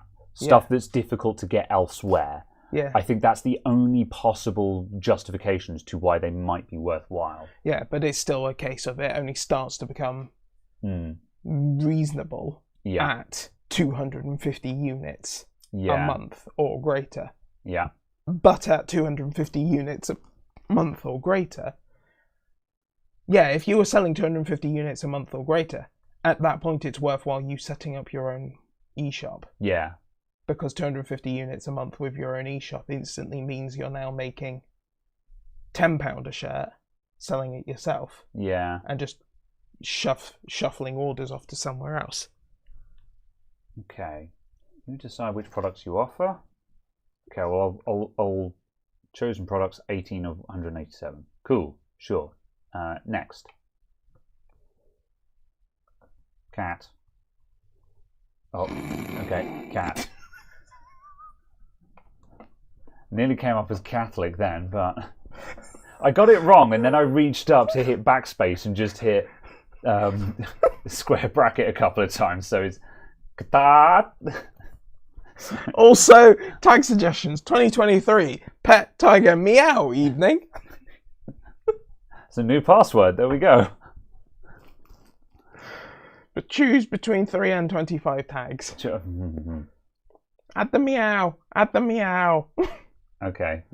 Just click on it. Paw. Purr. Purr. Tabby. All right. It's not a tabby cat, but okay. Well done. Set up spreadshop. Set up your sweatshop. Find your product preview. Just click save in the top right. Yeah. Okay, right. Activate. I don't want to activate it. I just want to know how much it costs. Offline. Yeah. Right. Okay, so 25 quid for a t-shirt I'm seeing here. We've kind of got the same problem here. This is a lot like Redbubble, where they're not... It gets the products available, but it doesn't tell me, like, this is terrible from a creator standpoint. Like, the other systems were really good. They were like, here are the t-shirts we can make for you. This is how much the cost price of the t-shirt is. Here is how much you would sell it for. You can deduct to find your profit. Whereas this, it's just like, this is just making products exist for the sake of them existing without telling me anything.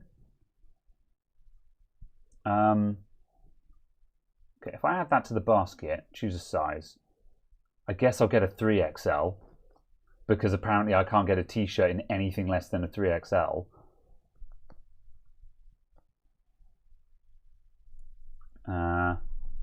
Basket.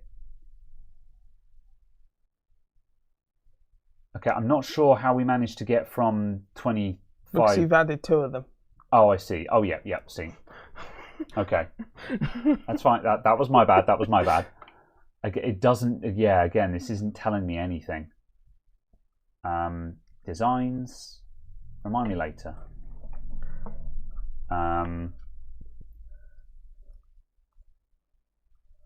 Hi, I'm your personal inbox. Everything's got to have an AI assistant now, hasn't it? Tips and tools. I'm not reading through terms and conditions just to know whether a site is viable or not. Losing interest in 3, 2, 1.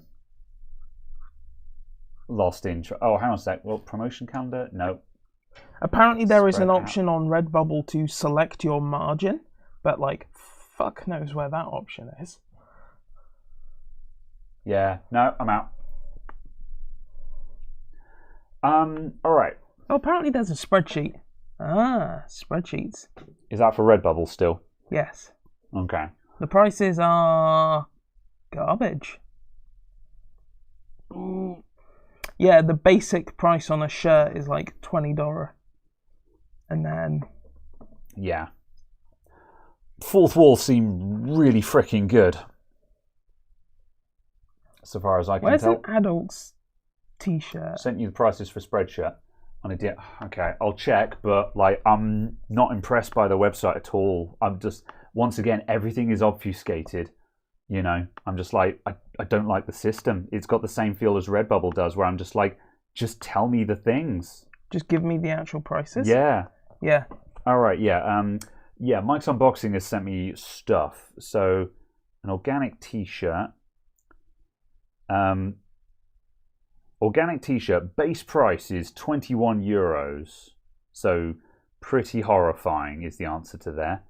The hoodie is €31. Yeah. We've got a long sleeve. Yeah. Women's t-shirt. Yeah. Yeah, like €21. So again, 18, 19 quid. Yeah. Double the price of Fourth Wall, basically. So yeah, I'm just like, nah, you're all right, mate. Yeah. I hope this hard drive has nothing important on it. That is a dead hard drive, so Oh, good. no. Because I suddenly realised, I was like, oh, I have no idea if my watch has magnets or anything in it, but I see. that hard drive has been watched. That hard drive has also failed spectacularly, so yeah. All right. Did it cat everywhere? Yes. Have I tried Copilot? Not really. It's not something based on what I've heard about Microsoft Copilot is it can't do anything itself because that would be a security liability. So it's a classic case of you can, if you ask it, how do I do X? It'll be like, I Bing searched this for you. Here is a guide on how to do X. And it's like, well, if I have to go and read the guide, I could have just searched for the data myself. So yeah. And the other issue is as with just ChatGPT in general, hallucination is still a problem. Where just the more you use an AI, the more it just starts going off the rails to the point where it just doesn't speak any rational common sense. So yeah, still zero interest in AI stuff. So yeah. Okay. Right. I'm quite interested in machine learning for data comparative reasons. Yeah. So using it for trend identification. Yeah. Data set analytics, basically. I think very specific uses for it. Yeah. Are uses for a specific tool, like for generating concept art, so an artist has a launching point, or content aware fill that Photoshop would use, or something like that. Using it to spot patterns and things like that. These are sort of like specific things. That seems to be what it's good at. But as a broad stroke artificial intelligence, the hallucination problem is still too big to overcome. And like I've used. It's also the case of, literally, as it says, LLMs are not AI. Yeah, precisely. They are able to piece together fragments of sentences that other people have said and slam them together into a sentence. Yeah. It doesn't mean it's intelligent. It doesn't mean it knows what the words are. It doesn't even know if the words are words. It simply knows they are data strings that have been used together before. Yeah, and like case in point, it doesn't even know that. It can simply comparator that. Yeah, and like for conversations, I've spent quite a bit of time in character.ai because you can use that to generate original characters as an AI and stuff like that. I'm like, oh, this is fun. You can generate a character.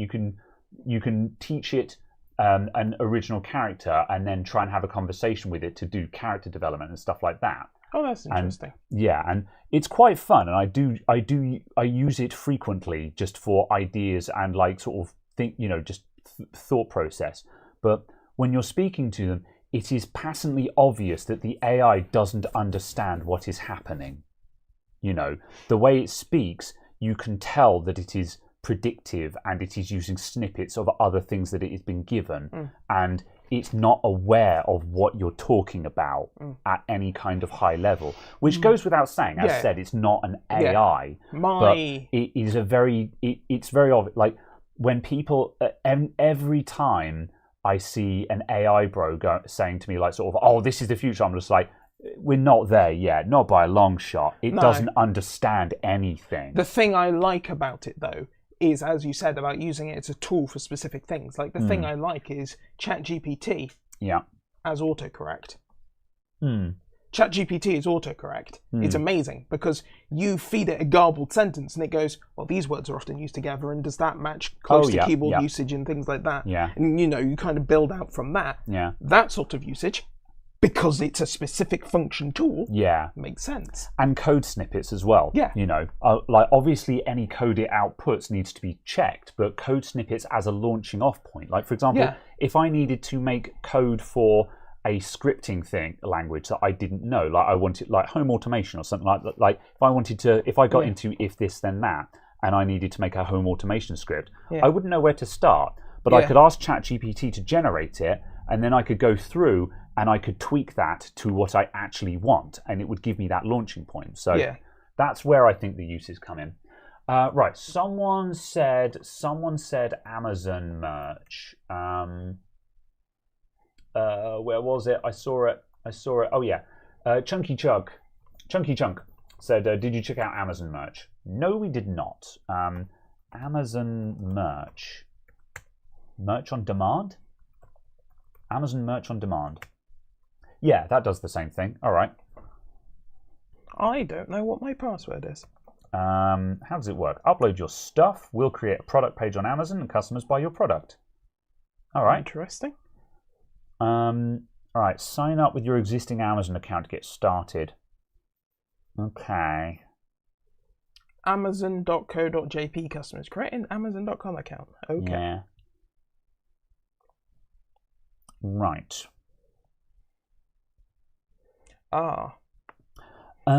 Okay. Yeah. I'll sign in. This is complicated because my Amazon accounts are tied into Amazon affiliates and stuff already. So, like, I can create throwaway accounts for these other websites, but signing on to my Amazon account is just like, okay, this actually needs some care because this is a serious account. This is not a burner account. Yeah. In the same way that I have to be very careful if I'm signing in with like Adamant IT Google accounts and stuff like that, because those tie into serious stuff. So the same here. I'm just like, I don't know what I'm going to see if I sign in on this, and I don't have a burner Amazon account. Right, I'm gonna have to look up details for this one. Stand by.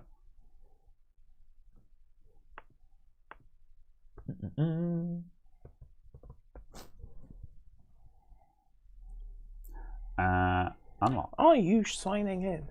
Yes. Amazon.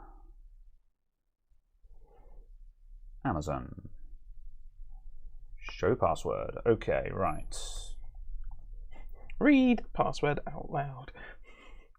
1, 2, 3. Yes, I can remember my email. Shut up. And now I don't. And now I need to make sure that I'm not actually muttering it under my breath, because that's a thing that I do when I'm typing stuff in.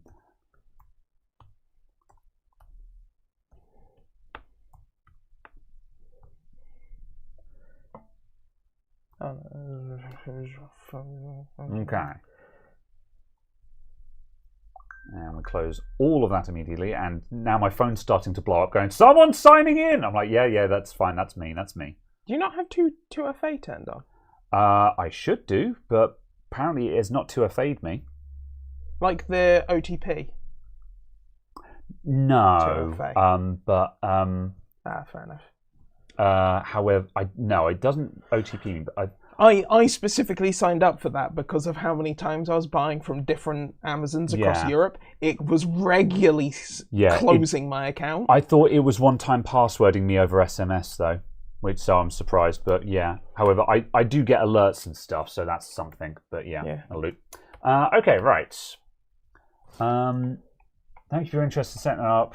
Please have the following information before you begin: business contact information, bank account information, routing numbers. This is all American. I don't think you can sign up for this because we don't have routing numbers. Oh, there we go. Oh, there's the OTP. Yeah. Okay, we'll go a little bit further. Yeah. I'm not sure it's available in the UK. Right. Do I have this on my authenticator? Because I genuinely can't remember now. Oh yeah, no, I do have OTP for Amazon. There it is. Yeah. It's just it very rarely OTPs me. Oh, you can just find what the royalties are anyway. It's listed here. Have they got like examples? There you go. Not of what the products look like, but just what the prices are. Oh, I see. Royalty is £2.59 on a £16 purchase price T-shirt. Yeah, that's pretty crap then. Yeah. So yeah, it's Redbubble levels of merch. So yeah, it probably has the slickest thing because also like if 14. Because like having your stuff on Amazon is god tier because everyone already uses Amazon. However, it's slightly cheaper than Teespring base price basically. Yeah. And then above Fourth Wall. Yeah. I think Fourth Wall seems to be the way. But obviously, it's a case of sells on Amazon. Yeah. Yeah. So I can see the benefit of using Amazon, but again, the profit margin is too low as far as I'm concerned. Oh no! And you get different profit from each country because of the tax. Yeah. Oh, not entirely surprising. Again, also it looks very complex. That's a very big table you're scrolling through. Yeah, because it's all of the countries that they sell to. I suppose so, yeah. Which is US, UK, Germany, France, Italy, Spain, Japan. Yeah. A long sleeve T-shirt is $18. $18 or £18. That's not terrible. Yeah.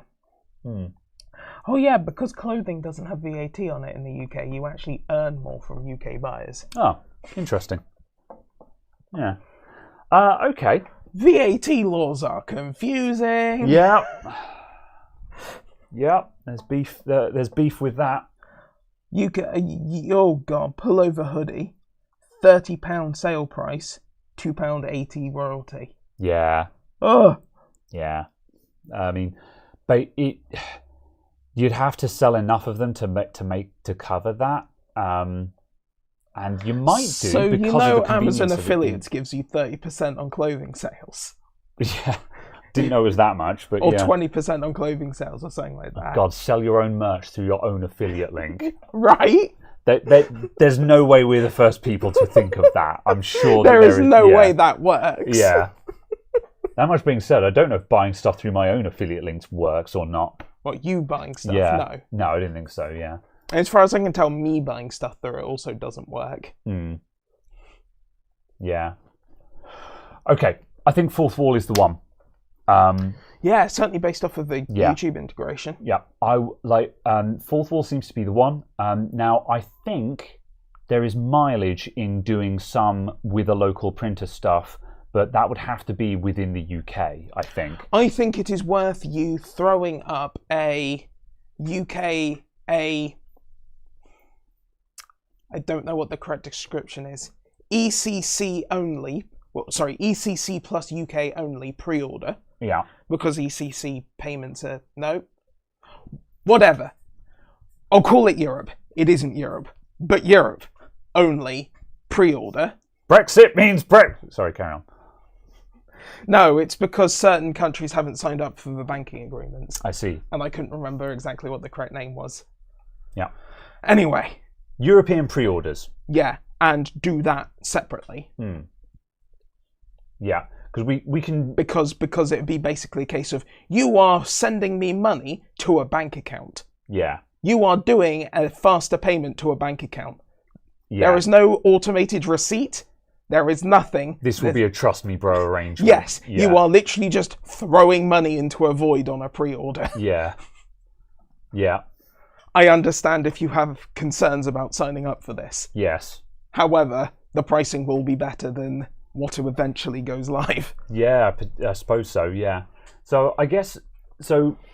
Okay, so we're going to go with fourth wall then. So I'm going to go back to the capture, and I'm just going to move away because this lady is staring out of the screen at me over one shoulder. I'm like, please stop. I'm getting nervous. Right. Please stop. I'm getting nervous. All right. Teespring, you're gone.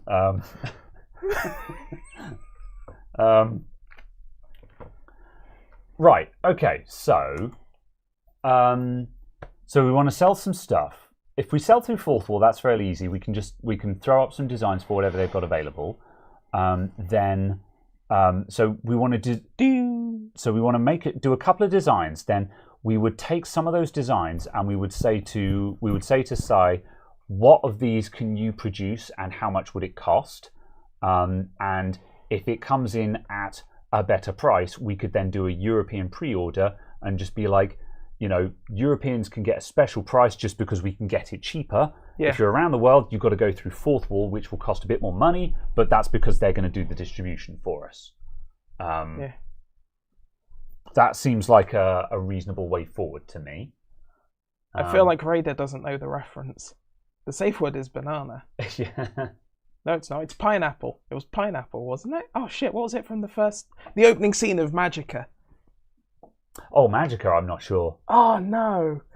Yes. It was because I was going to say Family Guy did this joke and it was banana. It's a niche reference. Yeah. It's a niche reference, but it checks out. Anyway, okay. Cross-memeing.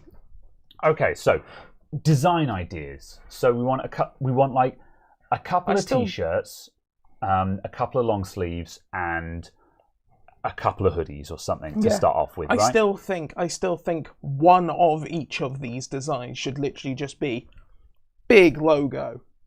Yeah, that's kind of what I'm thinking. So we're going to have 3 designs, and we'll put the 3 designs across the 3 products, right? So that there'll be 9 SKUs in total.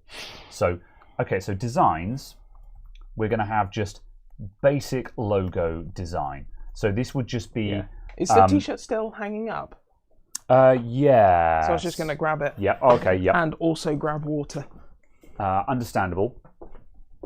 Have a water. So we're going to have a basic logo design. Oh, or my hoodie's around the cider. Yeah, go on then. I think it's a bit late to start, but yeah. Not 9 SKUs. There needs to be lots of sizes. Okay, that's true. Yeah, that's not my problem. That's the printer's problem or the distributor's problem. So yes.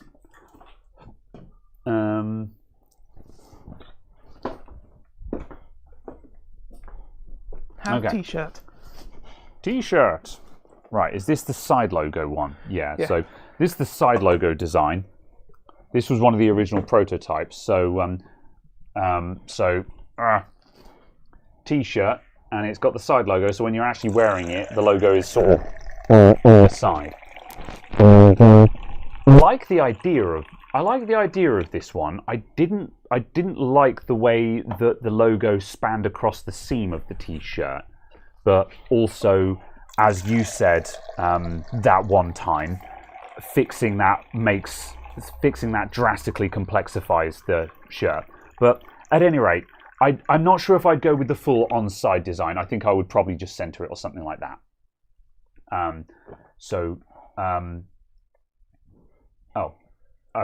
Apparently there was whatever. There was mic noises. I don't know what. Okay, anyway. Probably.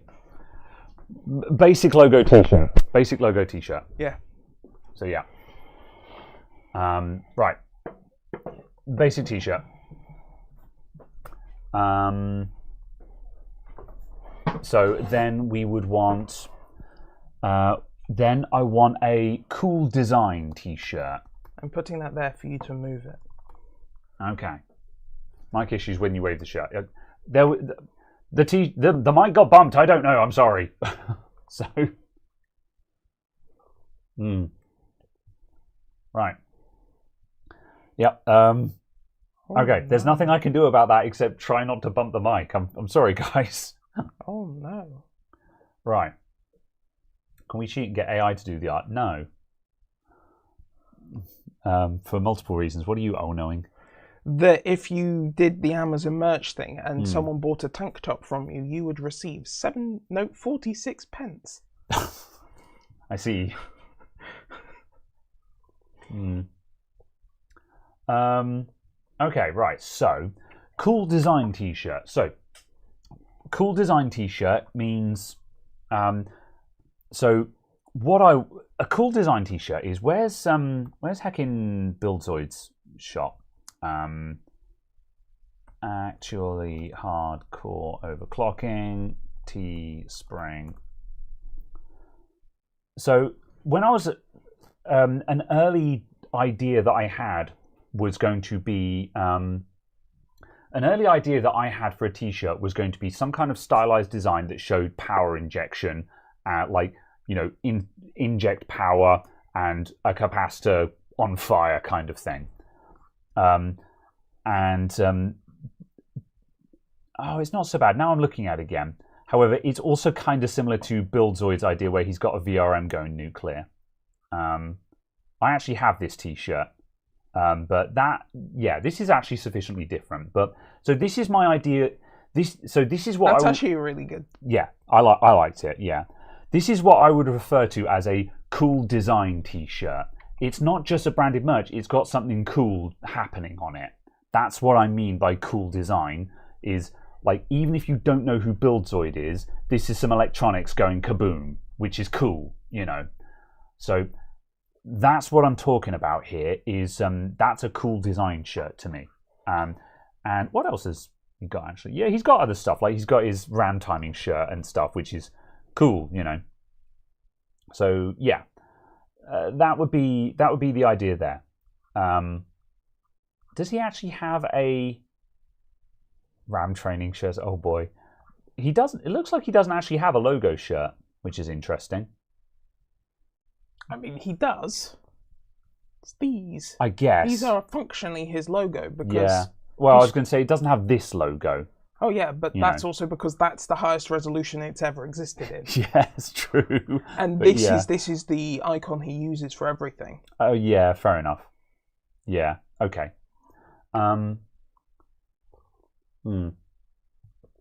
So. Oh yeah, there's the quote T-shirts with the logo on the back as well. Yeah. So that's what I mean by cool design T-shirt. Then the third option would be what I guess is the meme shirt. Or cool design. So basic logo design and meme design. So the meme design would be a catchphrase or something like that. So the meme design would then be ignition or some other quotable thing that I've said at some point. The one that we did for the one that Sai made up for the my opinion matters more. As funny as that is, it's too. I think it's too long for an actual shirt that I would sell. It's never the CPU, possibly, but it's never the CPU has kind of aged badly because with laptops it kind of can be the CPU a lot of the time. So I don't think that works so much. But so what would the meme design be, I guess, then? Thinking about that. Then have we got just like paint on here? I'm thinking about cool design. I haven't used paint in a long time. Brushes. That would do. So like I guess I'd want to do. I don't know if I want to design this myself now or even try and concept it. I guess I'd want to describe what's going on.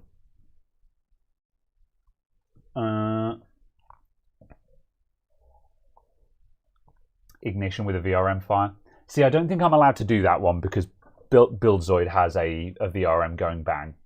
And he doesn't own that concept, but the fact that I know it exists and I actually own that t-shirt means, as far as I'm concerned, I don't want to reuse it. So, yeah. Get Hannah to do some designs. Maybe. I've got a couple of other friends who are already sort of talking about designs as well. Although, I mean, if Hannah wants to come up with some concepts, she's more than welcome to. But I can't guarantee that I'm just going to be like, I'm not interested in any of these, because I know what I like when I see it, but I'm very bad at describing what I like. I'm a very, very difficult client. Just the logo with underneath, it's not Seagate. Yeah, maybe.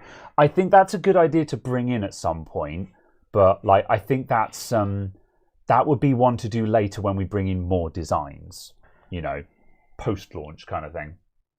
This is fine. Okay, that's fair.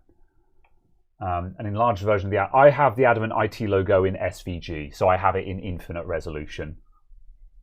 That's one of the reasons why it took so long to get a logo, is I was like, when I do this, I will do it properly.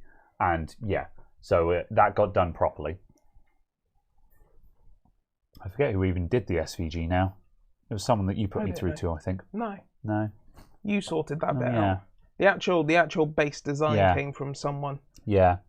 The concept came from someone, and then I then made a bigger version of it, and then I found some other artist or designer and said, "Can you SVG this for me?" And they did. Can you SVG and tidy this up, kind of thing. Yeah. So yes. All right.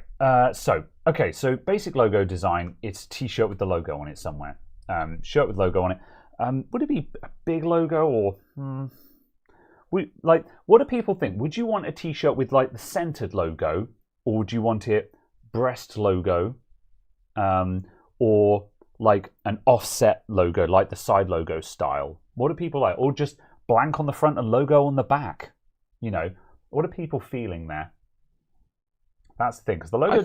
I think on that t-shirt, I would prefer just the side logo. Yeah.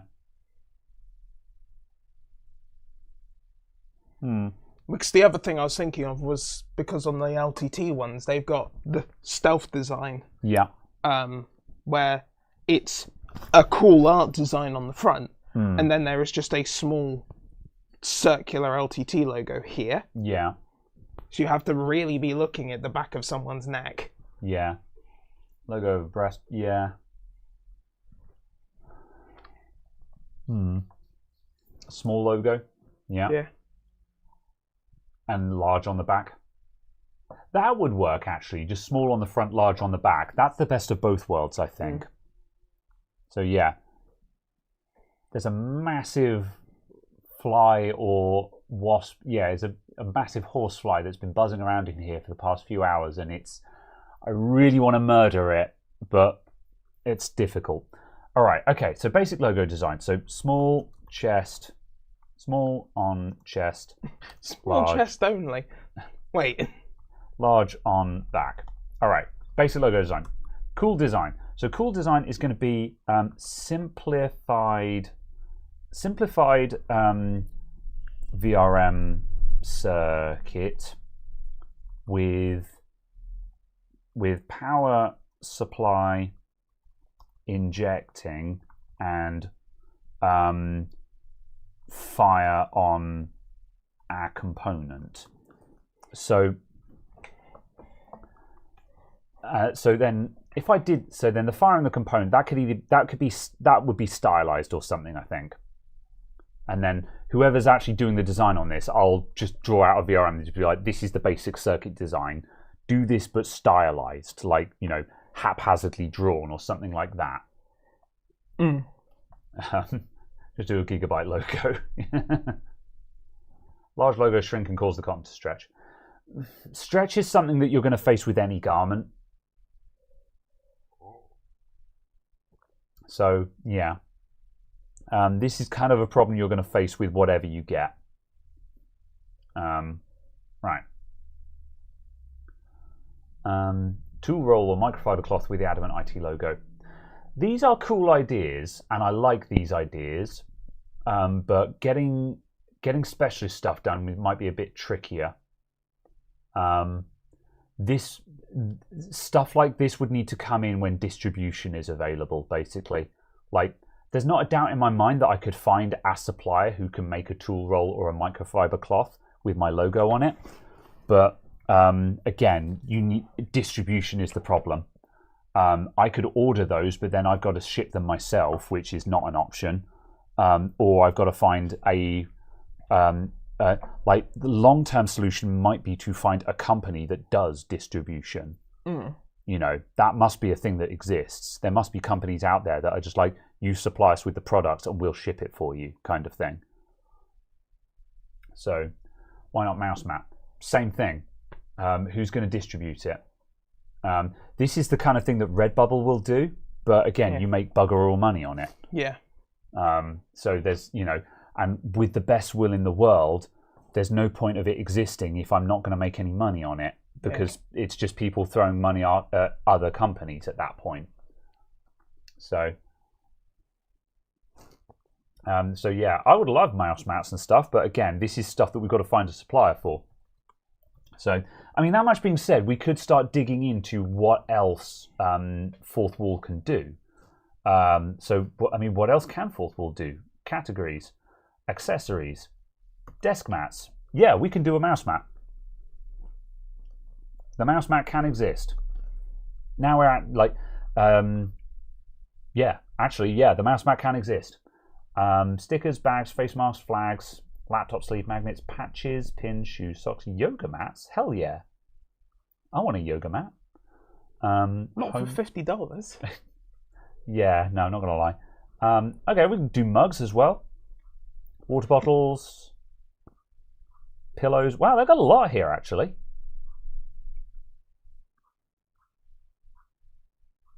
Shaker pint glass, throw blankets, coasters, glossy metal print.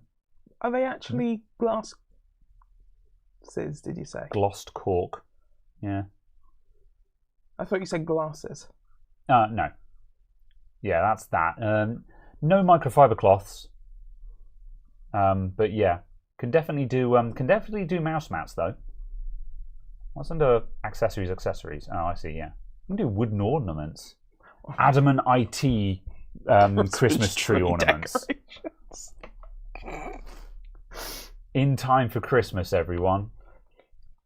All right. We never said which Christmas. Yeah. Christmas. Yeah, there's a decent amount there. So yeah, actually we can do quite a lot.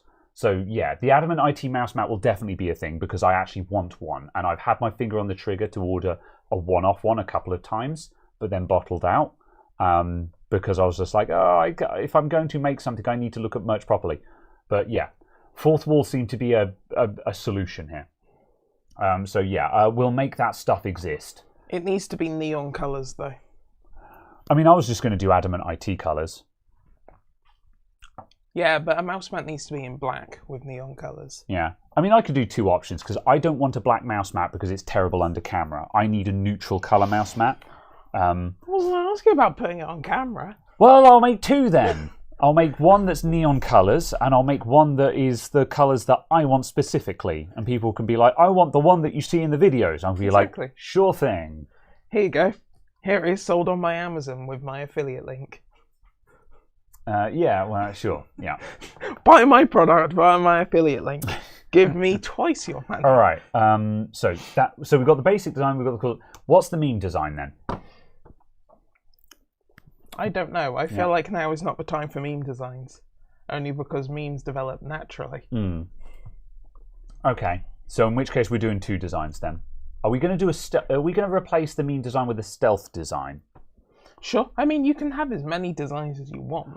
Yeah, well, I want to launch with just 3 designs to start off with, just to get it out there, and then introduce new products as ideas come up and the store exists and works, and I've seen how it works.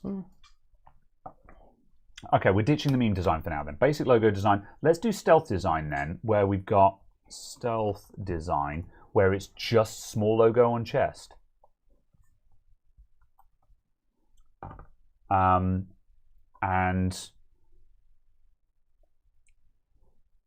small logo on chest.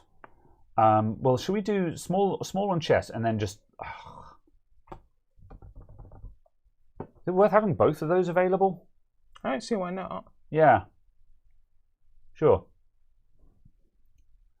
You definitely want a coffee mug. Yeah, I would like that kind of thing as well. Like, I'm seeing lots of things there that I'm like, oh, those are cool. I want all of those. So, yeah. I don't see why you wouldn't just make it all available. Yes, I probably will. Yeah. Yeah. Because it's a very basic view. It looks like you can just kind of go apply to all. Yeah. I think what I will do, I'll make this stuff available, and it's a question of just like figuring out pricing. Like, I want to make sure these are the t-shirt, the long sleeve, and the hoodie. Those are the core things where I want to make them available and make sure that the prices are not egregious. So there is some basic merch that you can get for a reasonable amount.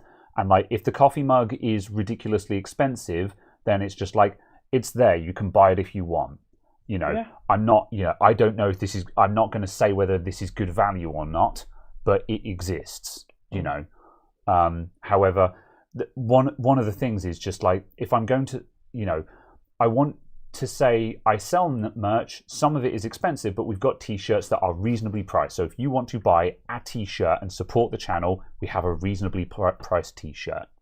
You know, yeah, that's kind of that's the objectives there. You know, so.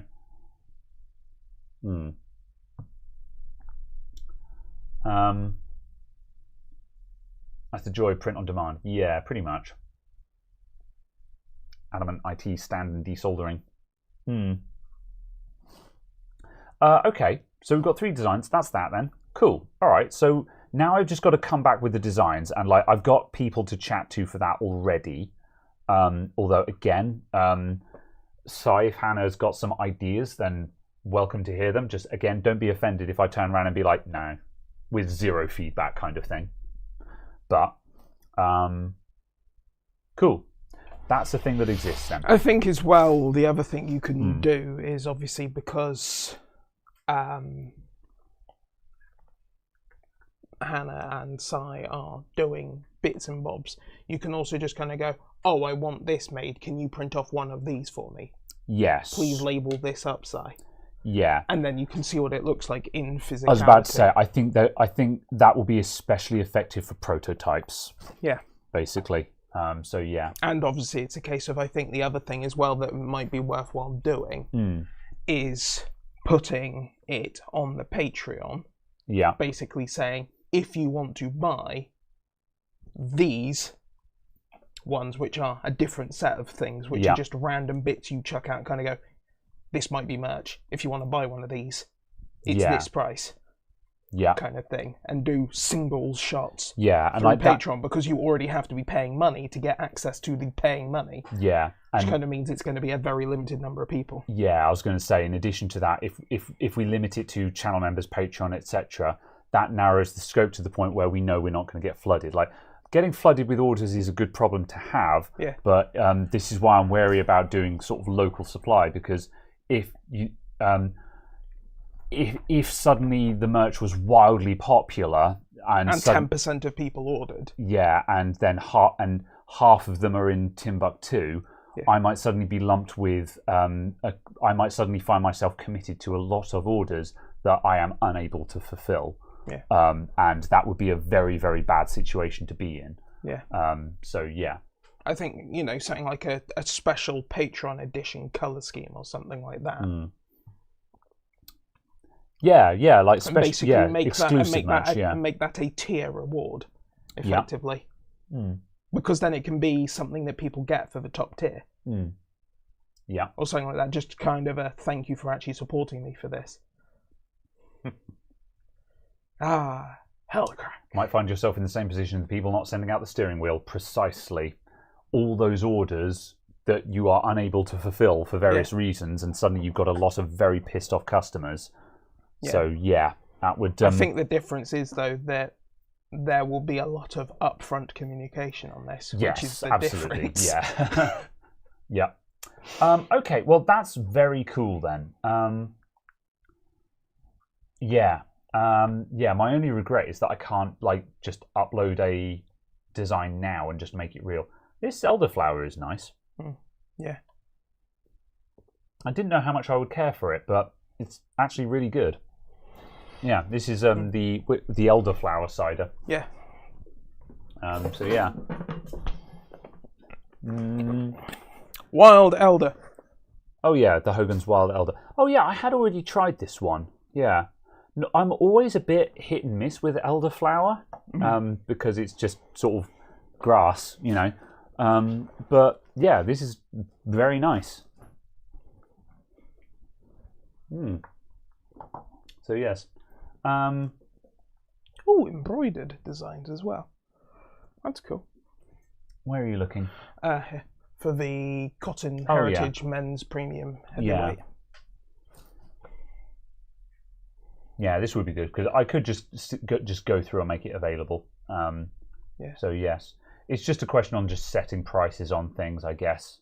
But I mean, I guess as a generic starting point, you can just start with like plus $15 on base price kind of thing.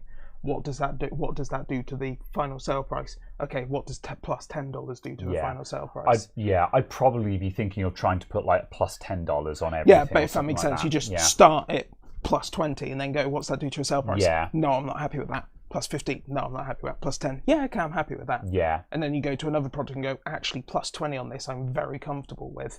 Yeah. Because a couple of items, you'll probably find that, and it's worth making the money on the ones you're comfortable making the money on. We noticed on like the hoodies.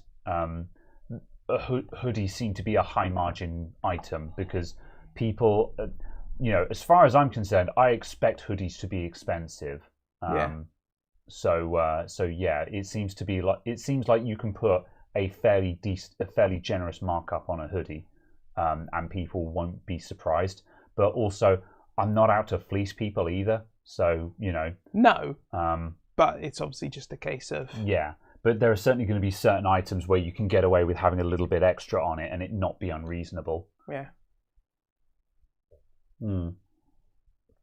So yes, anyone who buys merch is a supporter. This is true, yes, but that's also not what the point of that part was. It's more a matter of Patreon being existing supporters. They are already paying anyway for nothing, effectively, which entitles them to special treatment, effectively. But also, they are a narrower group of people, which means I could make pre-orders available to them and know that I'm not suddenly going to get swamped with 10,000 orders. Yeah. Because suddenly 10% of the audience decided they wanted merch. Yeah. Which is that's possibly unlikely, but it's a risk. Yeah, that's the problem, is that the channel doesn't have that big of an audience, but it has a very high theoretical audience. Yeah. Which is the danger there, is I'm not expecting to get 10,000 orders. Yeah. But, there is the risk. Yeah. Because it's not an unreasonable percentage. Yeah. It's not like you have... Theoretically, 165,000 people could decide they want to buy a T-shirt tomorrow. You know. And which is not going to happen, but theoretically it could happen. Yeah. And then, a case of suddenly being like, oh God, there's 10,000 orders. CSI. When you've got 12,000 subscribers is unrealistic. 10,000 orders from 166,000 subscribers is actually, that's less than 10%. That's not an unreasonable percentage. Yeah. That's the other thing, though, is just like, I don't know what to expect from this. I'd be interested, I don't know what the statistics are like, for a channel that opens... for a channel that sells merch, I don't know what the expected conversion rate is. No. 1%. So yeah, probably. Need to figure out what shipping charges are going to be. That's a good question. I don't know if it's possible to know. Yeah. At this stage, have you? Oh no, you have got an actual design, haven't you? Well, we can mock up the cat design. Yeah. Oh yeah. Sorry, that's what I meant. You have actually got something uploaded on here. I couldn't remember where we got to. Yeah. Let's go to the home. Create your first product. Design something new. Okay, I want to make t-shirt. We want the cheap t-shirt. Can you sort by price or anything like that on that first page? Probably. On this page or? Yeah, if you scroll up slightly. Oh yeah, there you go. Yeah, sort by base price, low to high. Right. Oh yeah, wow. Gildan is even cheaper. Yeah, we decided Gildan was crap though. Yeah. So yeah, we'll get the Bella Plus canvas. Let's take True Royal, partially out of stock. Oh, Heather True Royal. Heather was the one that was hard to print, if you remember correctly. Steel Blue, partially. Is anything in stock? All right, just give me navy for now.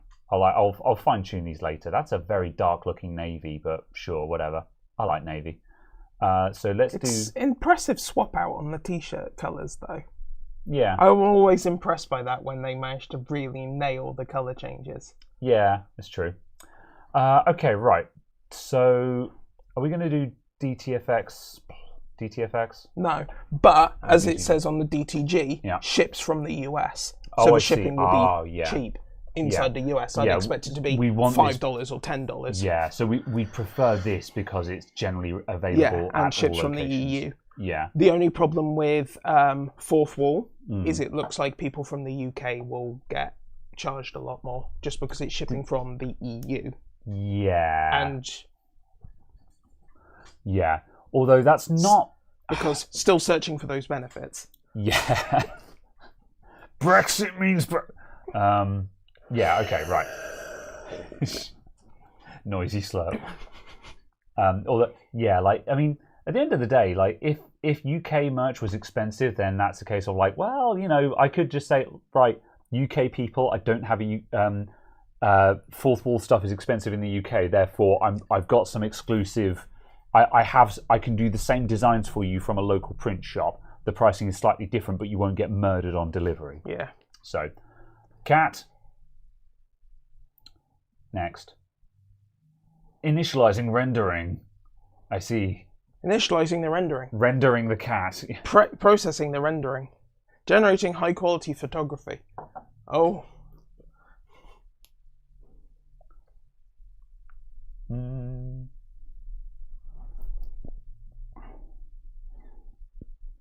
Okay. Oh, interesting. Supporters pay the cost of shipping based on the weight of their order during checkout. That's cool. Well, that makes sense. Yeah. Yeah, I'd expect the purchaser to pay shipping. So. Oh yeah, but they're specifically spelling that out and also not taking it from your profit. Yes. Like, it sounded like Redbubble were doing that and taking it from the people who were buying it. Again, it's also worth noting here that just straight away, I've made a t-shirt and it says, suggested selling price, this is how much you will make. Like, this is just so much more transparent. This is what I want to see. Yeah. Whereas Redbubble and, you know, the Spreadshop, you know, the way that they just... We were having to dig to find this information. And I'm like, how much do I get? This is why I'm doing this. I'm in business to make money here. Yeah. You know, that's the thing. It's a dirty phrase to say, but that's the reality. I'm in business to make money. Yeah. You know. Yes. Cat. You are. I had a panic attack the other day over this topic. Not even joking. I was talking about it to a friend and to a different friend. The conversation came up again. And because it was like the third time I'd gone through this and him saying like, so stuff is more expensive. You've got to charge more. I was like, we need to stop talking about this. It's actually upsetting me. You know, and I literally was just like,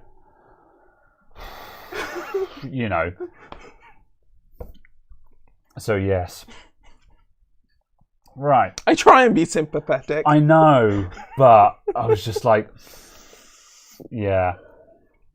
I've been sleeping better this week, for the record. Random aside, just because I think it's interesting. I've stopped drinking caffeine in the evenings, so after 6 p.m. no caffeine. Whereas I used to have an evening coffee kind of thing. So I've just I now in the evenings I'll have a decaf coffee instead. Bear with me, you know. I'll have a decaf coffee. And this was just because I ran out of regular coffee, and it was the evening. I was like, I'll drink the decaf. It's better than nothing. And I've been having significantly less trouble waking up in the mornings this week because I've not been drinking caffeine in the evenings. And now that sounds really obvious, right? It's like, duh, I'm not having coffee in the evening. Surprise, surprise. But here's the thing. I've been going to bed later than ever. Like I've been going to bed. I don't want to know. Yeah, I've been going to bed past one in the morning all week. Oh, okay. Yeah. Well, by you standards. No, I was about to say, because I thought you were about to say, I was talking to some American friends in VR, and then I saw it was 3 a.m. And well, I've been sleeping better though. Yep. Yeah, Arnold is on the notes there. So I've been going to sleep later than ever, yet in the mornings I'm consistently waking up before my alarm goes off and being able to be like, carry on sleeping until alarm. And then alarm goes off and be like, oh, okay, time to get up now. Instead of being woken up by alarm and going, kind of thing, you know. And that's been consistent through the week. I think cutting out caffeine in the evenings, I'm not getting more hours of sleep, but I'm getting better quality sleep. Yeah, it's the same with drinking alcohol. Yeah, and I think that is worth a whole lot more than I realised. I assumed that it would be a matter of, don't drink coffee in the evenings because then you'll be sleepy earlier and you'll go to bed earlier and thus you get more hours of sleep. That didn't seem to be the problem for me because I already get like 8 to 9 hours. I'm always tired, and I think that's just because my sleep quality was garbage. So yeah, just a side thing, you know. But yeah. So yes, no wonder with how many coffees you look like you drink. I don't drink that much coffee. I have 3 or 4 coffees a day, which is not awful, you know. There's a lot of people who are plenty worse than that, who are just, if their mug is empty, they'll go and get another one. Whereas I'll have 3 or 4 a day at most. So yeah. However, now I'm typically this week I've been drinking 3 during the workday, like morning, lunch, late afternoon. And then in the evenings I'll have 1 or 2 decafs, you know. And sure, there's a sugar in each of those coffees, but there's sugar in everything, so I don't really think that's terribly relevant, you know. So yeah, just a side thing there. Okay, right, Cat. So selling price $22. I'm going to make that $20 just because. Because that basically matches LTT as well. Exactly, and $20 is a nice round number. I think this might translate to £20, which is less good value for the Brit bonds. But also, again, in the UK, if I'm buying a merch T-shirt, I expect to pay £20. You know, and I'm tight-fisted. I don't like spending money, and I expect to pay £20. So I think that's reasonable. So say I. There's our high-quality renders that we've got there. It's pretty good, you know. Right. That's really impressive. Yeah. Like, part of me really wants to just make this available to buy as a joke. As, like, the first meme shirt is just the Cat shirt. But also I'm just like, no, we can't. I don't own the photo. And, like, even though it's a meme, that's just not a dice you roll, you know. Please verify your email address to activate your account. Okay, sure, I can do that. You just run it. You just run the kitty face through some AI filter, and just be like, "It's generative art." Right. Welcome. That's not the activation email. Verify email. Here we go. Verify email address. Action expire. Fuck off. Resend email. Resend email.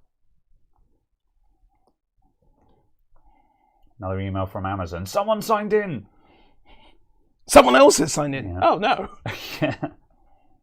To be honest, I'd rather that they are paranoid for stuff like this. Verify that one. Show quoted text. Verify. Actually. Ooh. Okay. Right. bin all of them, just to make sure that I'm actually doing the right one. Resend email.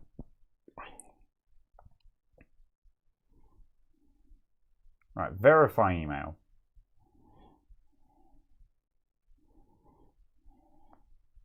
All right, there we go. That's been done.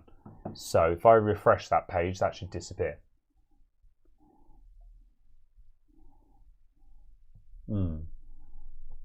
Good. Okay, right. Cat, selling at 20. This product is produced to order. During checkout, supporters pay the cost of shipping based on the weight of their order. Sure. Cool. All right. In stock, unlimited. On demand, hidden. Public. Okay. Products. It's coming soon. All right, Alex. I might need to... You know what? Sure. Don't buy it. Don't. Scroll down. You haven't actually made your store live though, have you? I don't know. Go back to products. No, the store is not live. Yeah, Right. All right. Hang on a sec. Right. Let's see. So that now exists. So site design. I think I need to do the site design. Cool. Okay, coming soon. Live. Your site went live. Okay, so... Oops. Okay, go forward to there. Bin all of that. Leave.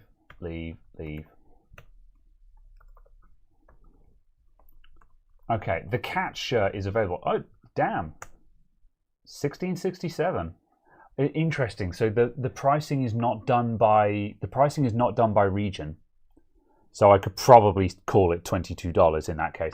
Americans, how much is a merch T-shirt to you? Oh, $20, $25. The other thing that's kind of cool is you can just have custom donations. Oh, that's cool. You can literally just have donate with message. Ah, that's kind of cool. Yeah. Add to cart. Yeah. Yeah, Americans, how much would you pay for a merch T-shirt? Like, real talk here. Oh. Like, if you went to see a band live and they were selling T-shirts, how much would a T-shirt cost? Okay, right. Checkout. I want to buy my own T-shirt. What does it cost?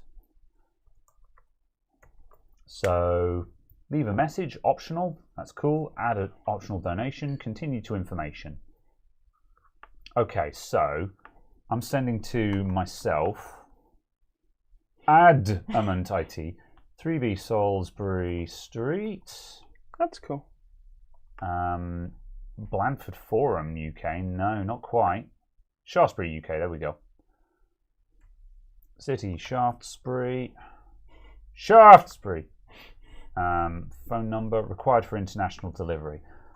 01747 228 223. Continue to shipping. Don't save my address.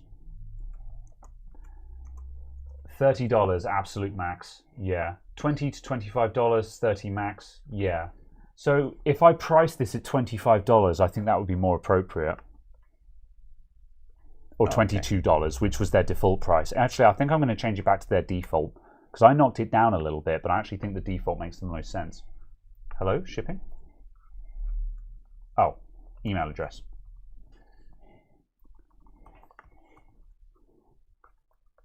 Shipping. You're not actually buying it, are you? Because you're doing a lot of tappity-tappity. No, I'm looking at what US pricing is. Oh, I see. Are you going in as I live in New York kind of thing? Yeah. I'm actually presently buying it to Beverly Hills. Fair enough, yeah. I was going to say... Because the only zip code I can remember off the top of my head was 90210 for Beverly Hills. Fun fact, 10001, if my memory serves me, is just a generic New York zip code. Yeah. That's the one that I bash into Amazon when I'm trying to see US pricing. You need to have a road number. And I was just like, oh, what's a road in this zip code? Yeah, fair enough. All right. Shipping is £4. That is reasonable. That's fine. Yeah.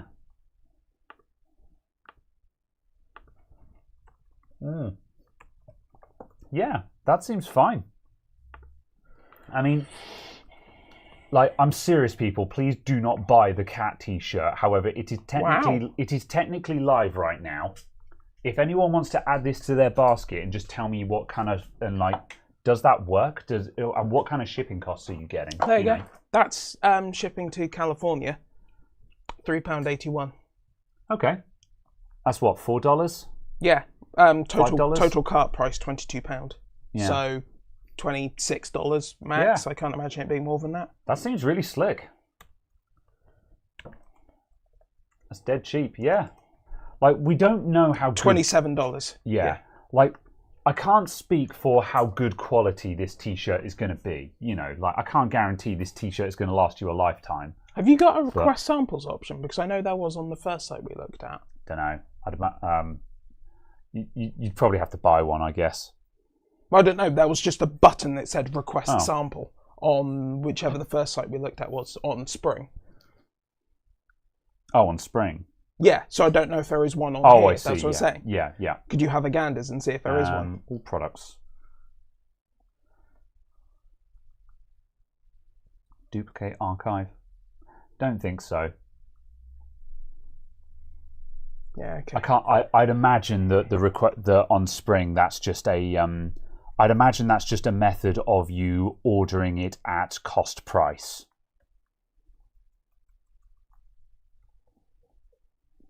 So yeah. 4.4, how to order a sample. Settings, samples, add to cart. Oh, okay. Settings, samples. Create a new order. Yeah, it basically. Oh, yeah, okay. Yeah, this is basically a method of ordering at cost price. Yeah. So yeah. So yeah, I suppose for due diligence, we should make up a couple of designs, order a couple of the samples, and sanity check them and be like, yeah, that's cool, and then take it live. Yeah. Just on the because what I don't want to do is just take it live, order some, and when they show up, be like, oh, that's kind of bad, and oh no, 1,000 people have just ordered these T-shirts, and they're really mad because they're not very good quality. You know, so yeah. Okay, don't order the cat T-shirt. I'm not joking. So, right. Yeah, the T-shirt is not available. You have to go to the specific link. Yeah. The link has been visible on the screen. So for the eagle-eyed among you, you may have looked it up. Fine. Cool. Yeah. I'm quite happy with that.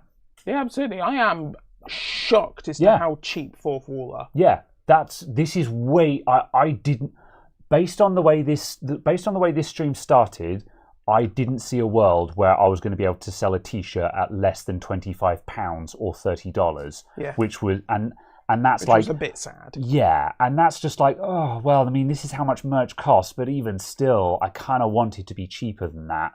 But if I go any cheaper, then I just make zero money, and in that case, what's the point? You know. Yeah.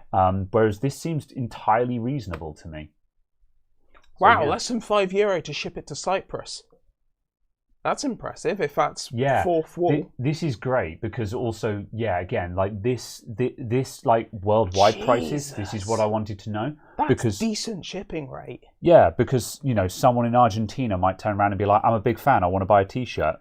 They must be pumping out a decent amount of shipping. I mean, they're probably quite large then. It sounds like it, yeah. Yeah. I mean, if they've got, they had multiple distribution centers, which is how they're doing it. Oh yeah, but so, just kind of a case of, woof, yeah, okay. Yeah. So yeah, obviously each distribution center must be a massive print shop, basically. Yeah. So yeah. Yeah. Yeah, if you do buy samples, wash them several times. Oh yeah, absolutely. Yeah, that's sensible. The question is what could these 4 or 5 times, but they're still entirely identical. Yeah, I'd wash it inside out.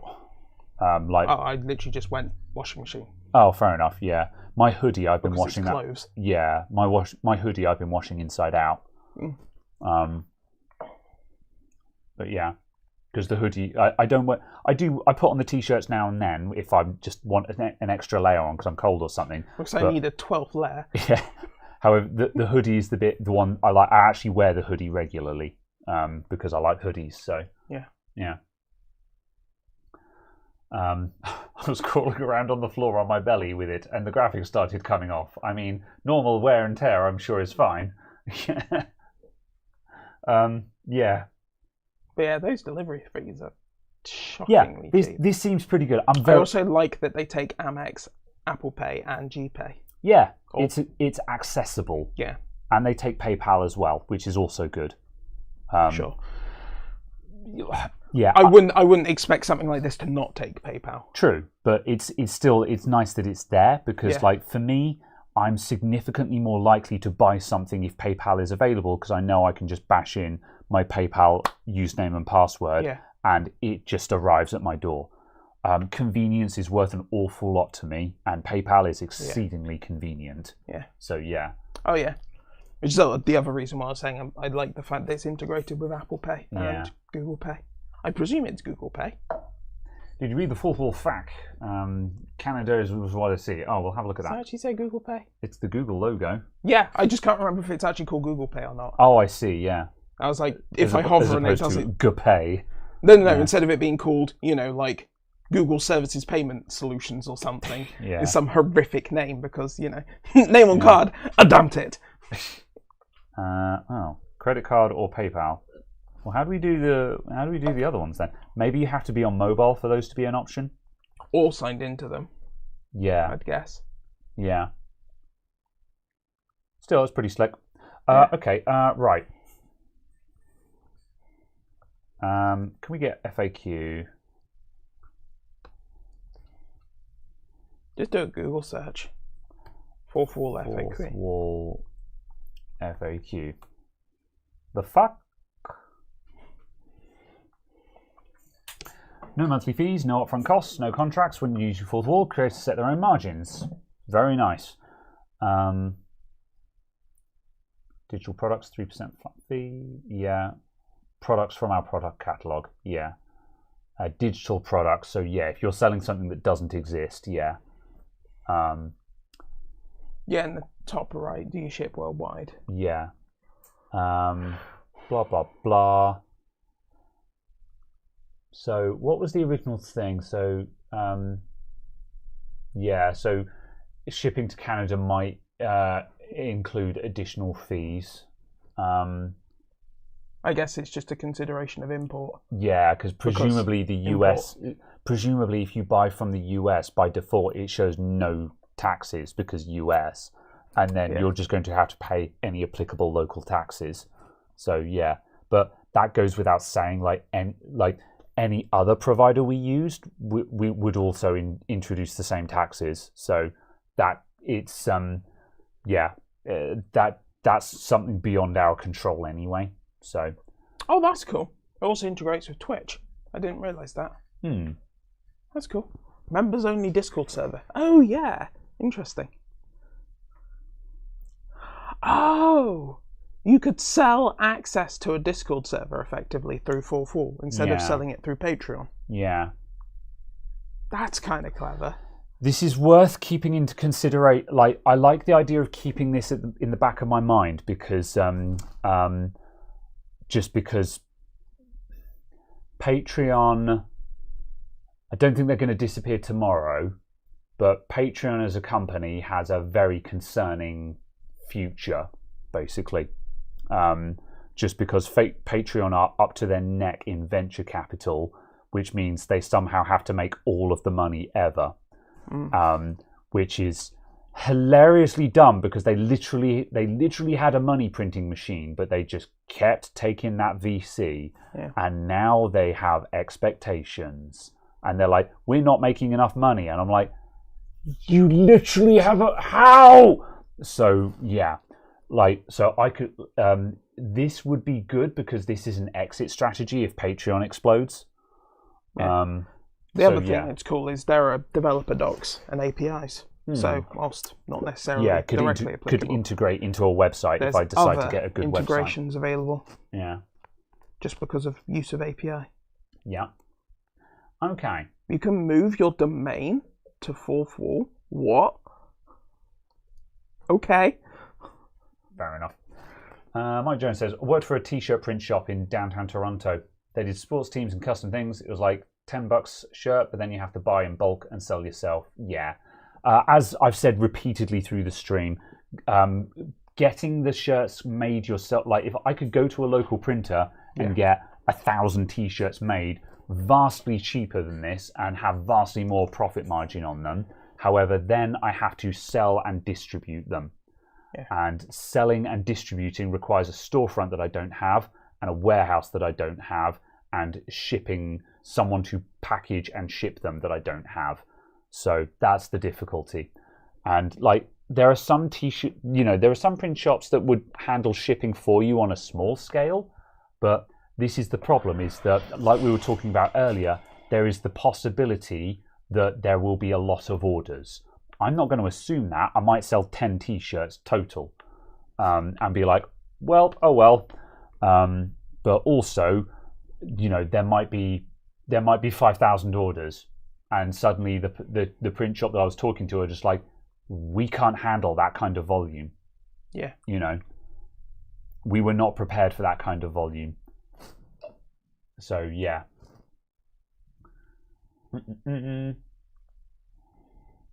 Right. Okay, good. Very happy with that. Fourth wall is a winner, man. Big winner. I'm really happy with this. I didn't think we were actually going to have a conclusion. I thought this was going to be a research of just being like, yeah, they're all kind of awful. We're going to have to figure out a partnership with a local business. And like, don't get me wrong, I would like to do this with a local business, but that will be complicated. That would be a complicated thing that I would probably do in time. Like, if the merch became big business, that would be something worth considering. But because then it would be worth putting in the time to create that partnership with a local business. Yeah, absolutely. However, and obviously effectively increasing the margins. Yeah.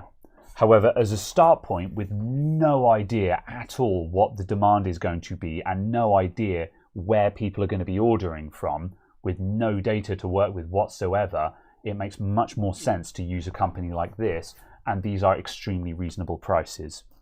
And yeah, I think using a local print shop for specials and one-offs will make more sense, because those will be stuff that will probably be done by pre-order, where we'll know exactly how many we need anyway. Yeah, so absolutely. Yep. Okay. So coffee mug then. Yeah. I'll order a coffee mug. When do you expect to be ready? So now I know where I'm going to sell. Things will move significantly faster, because that was the biggest obstruction, is I didn't know where or how I was going to do this. Now I just need some designs, so the basic logo design and the stealth design, these are fundamentally ready to go. I just need to mock it up on the website because I have the logo. Yeah. And so that means the accessories like mouse mats, mugs, stuff like that, these can be made ready to go very quickly. I might start looking at it this weekend. The cool design, I need someone to actually do that for me. I already know who I'm going to talk to about that. That might take a bit longer, but I might make basic stuff available ASAP because I can. Yeah. And just say, strike while the iron's hot. However, I might do this on the provision of the basic and stealth designs will be around very soon. But if you're not sure, or if you're on the fence, hang around, because cool designs will be on the way. Or failing that, given how reasonable these delivery costs are, if people want multiple stuff, then they can order multiple stuff. Because I was expecting delivery to be like $10 to $20 or something like that, where it's a case of you don't want to do multiple orders because you're paying through the teeth for delivery. Yeah. So I'm going to look at this seriously this weekend. Cool design. I'm going to put a timescale of that on. I'm going to put on a timescale of that at weeks, not months. So a couple of weeks to get a design noise. a couple of weeks to get a design sorted out, and then so 2 or 3 weeks maybe tops, and I will want to have a design ready. So I'm going to turn around and say by the 4th. Yeah, I want to have the cool design available by November. So by the 4th of November. Yeah, sure. There will be an update on this here podcast. Sure. Yeah. All right. So yes. And yes, starting with the basic logo and the stealth design, I'll get that done ASAP because that will unlock like stuff like the mug. That's just going to be, people can just buy a logo mug and stuff like that. That doesn't need a cool design. That just needs a logo on a mug. Yeah. So it means that people can start buying stuff like that sooner rather than later. Yeah. So yeah. Oh yeah. So the only catch is, yeah, I guess it depends on if I'm going to buy samples first, because that'll delay things by at least a week. Maybe. Yeah. It feels very foolish to go live without ordering some samples first, but at the same time, these guys clearly know what they're doing. How bad can it be? Yeah, absolutely. But I think also going live in the sense of, here are links if you want to find these products hidden in the website effectively. Yeah. And buy pre-production. Yeah. Then you can buy pre-production. Yeah. I think I'll do that. I'll make the basic stuff available. It's not going to be advertised in a mainline video or anything. So only cool kids. So the people who come to only the people who come to here and like people in the Discord will know about it.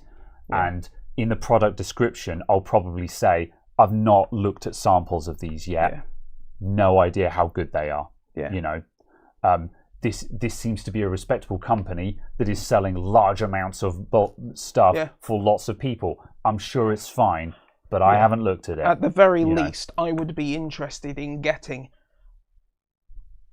the cheapest t-shirt on the website, the middle t-shirt, the most expensive t-shirt, and then going, actually, do I want to sell these as 3 different quality tiers or 2 different quality tiers? Yeah. Yeah. Just because you might go, this is a really nice t-shirt, but it's £40. Yeah. You're buying a really nice t-shirt, but it's £40. Likewise, the $11.50 t-shirt that we're looking at, that might actually be really bad. And I might take one look at it and be like, oh, I can just rip that in my hands. That's not a t-shirt I want to sell, Yeah. So, but you might find that the £6 one, you're actually like, oh yeah, if I reduce the price to $15, I'm happy selling this and going, this is a cheap t-shirt, but it functions. Yeah. So yeah. Good. All right. Oh no. What? JD has just sent me a screenshot of his shipping costs. Oh no.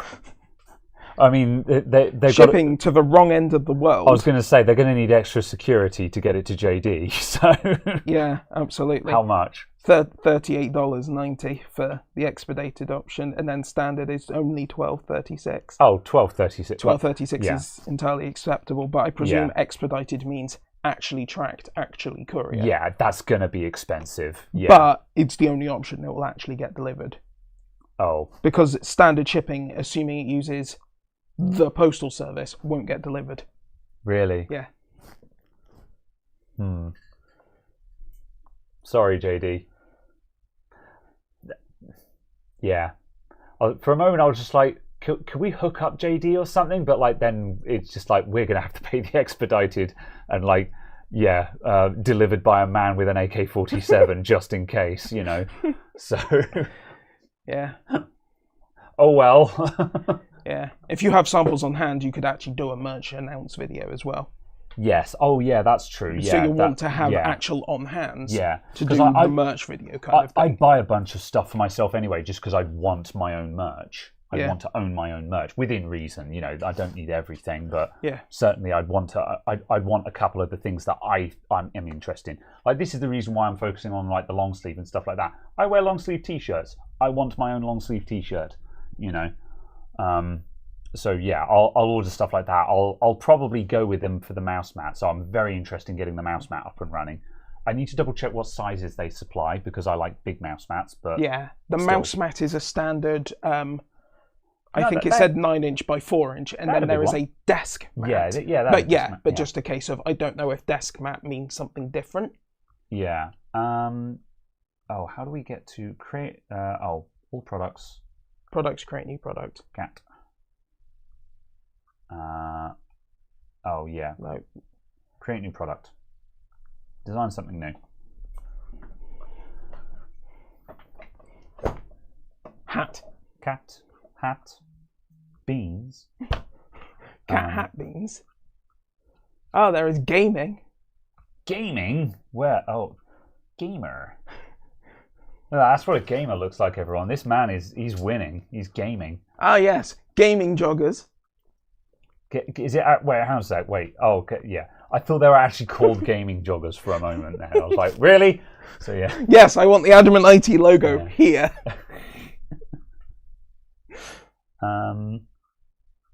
It's on the right there. Yeah, I was just looking at what else classed as gaming. And then 12 inch by 18. 12 by 18, 12 by 22. Yeah.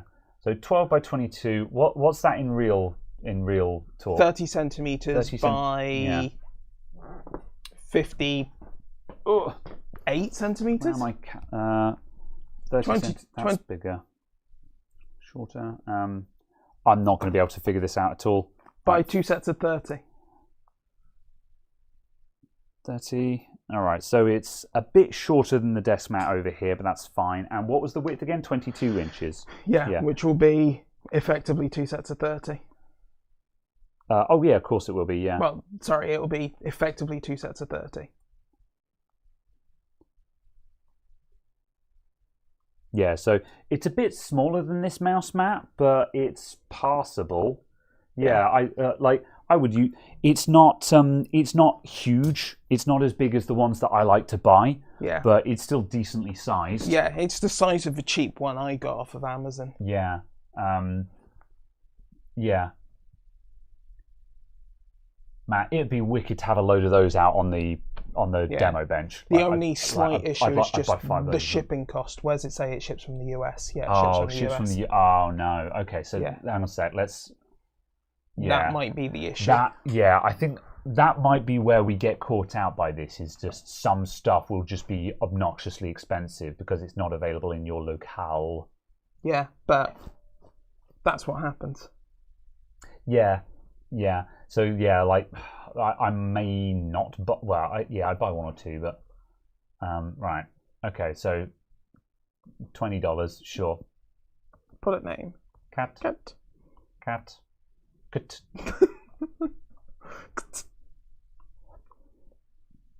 Hidden. Cat 2. Right. Add to cart. Right, check out. Checking it out.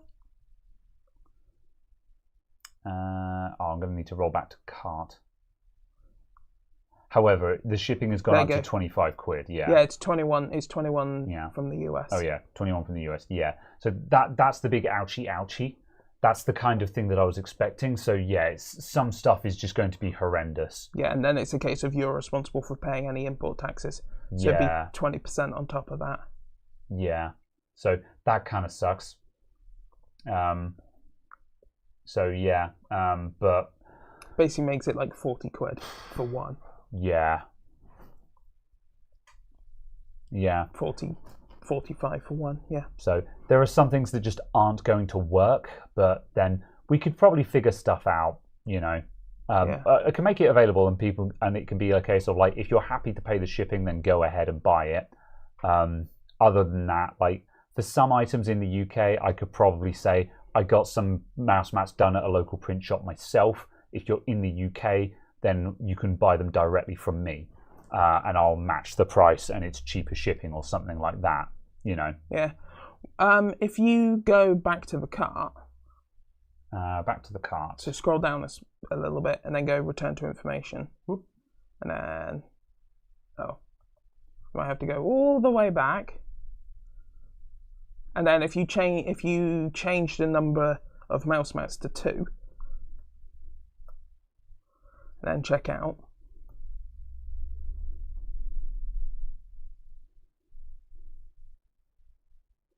Yeah, there you go. The second one was only £3 more on shipping. Yeah. So the answer is obviously buy one with a friend. Yes. So if there are certain items where it's going to be like, yeah, you're going to want to do a group buy on this. Yeah. Yeah. Worst case scenario, like we could organize group buys in like the Discord or something like that, and be like, if there's a certain item that is available but it's ships from the US, you know, we'll do a group buy through the Discord or something. You know, Yeah. just throwing ideas out there. So yeah, very well. But yeah, £24 for 2 isn't bad. Yeah. Okay. Success. I've enjoyed this conversation in English. Absolutely. Yeah. This merch creation in websites. Yeah. This headline topic that we actually talked about. Yes. No other topics were discussed. None. Very good.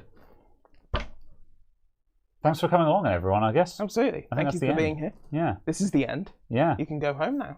All right. Stuff will be available soon, TM. As I say, I'm going to start looking at this seriously this weekend to get some stuff available. However, as we've discussed, if you get in early, then buy at your own risk. There's not a doubt in my mind that this is good merchandise, but I have not looked at it or verified it. Yeah. I will order some myself before actually advertising it. Absolutely. But yeah, the point being though, yeah, as I say, I've not. If you buy the mug, I don't know if the mug's any good or not. On your head be it.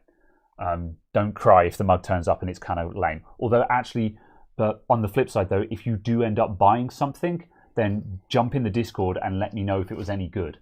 You know, if you buy. Advise me of your lemons. Yeah, basically, you know, if you get something, if you buy a mug early and it's a really good mug, then tell me it's a really good mug. If you buy it and it's, you know, the print on it isn't very good, say I bought the mug, print on it's kind of rubbish. That tells me that that's a product that I should probably not make available or something like that, or at least have a disclaimer on it saying, you know, the print's not great, you know. Yeah. So yeah. All right. Thank you everyone for tuning in. We will be back next week with something else. Have we got anything coming up? I don't think so. No, nope. I don't think so. We'll come up with something. Yes. We did have ideas on other things to do, building secondhand computers and things like that. So yeah. Oh yes, absolutely. Yeah. So there'll be things. Twitch tomorrow. Yes, I will next be live on my Twitch channel tomorrow, which is. Do we still have a bot? We're about to find out. Should do. Should still have Nightbot. Yeah, I didn't disable it. It's just slow as balls. I'm going to be playing Legend of Zelda Link's Awakening Randomizer on Twitch tomorrow. Okay, it looks like Nightbot has died of death, so https No. twitch.com/Nerthasem. Bam, bam, bam. I'll be live with Legend of Zelda Link's Awakening Randomizer tomorrow. We're playing the OG Game Boy version, so lots of nice crunchy pixels. It's going to be great. Thank you everyone for tuning in. We'll see you soon. I'm going now. Goodbye. We are leaving. Oh well.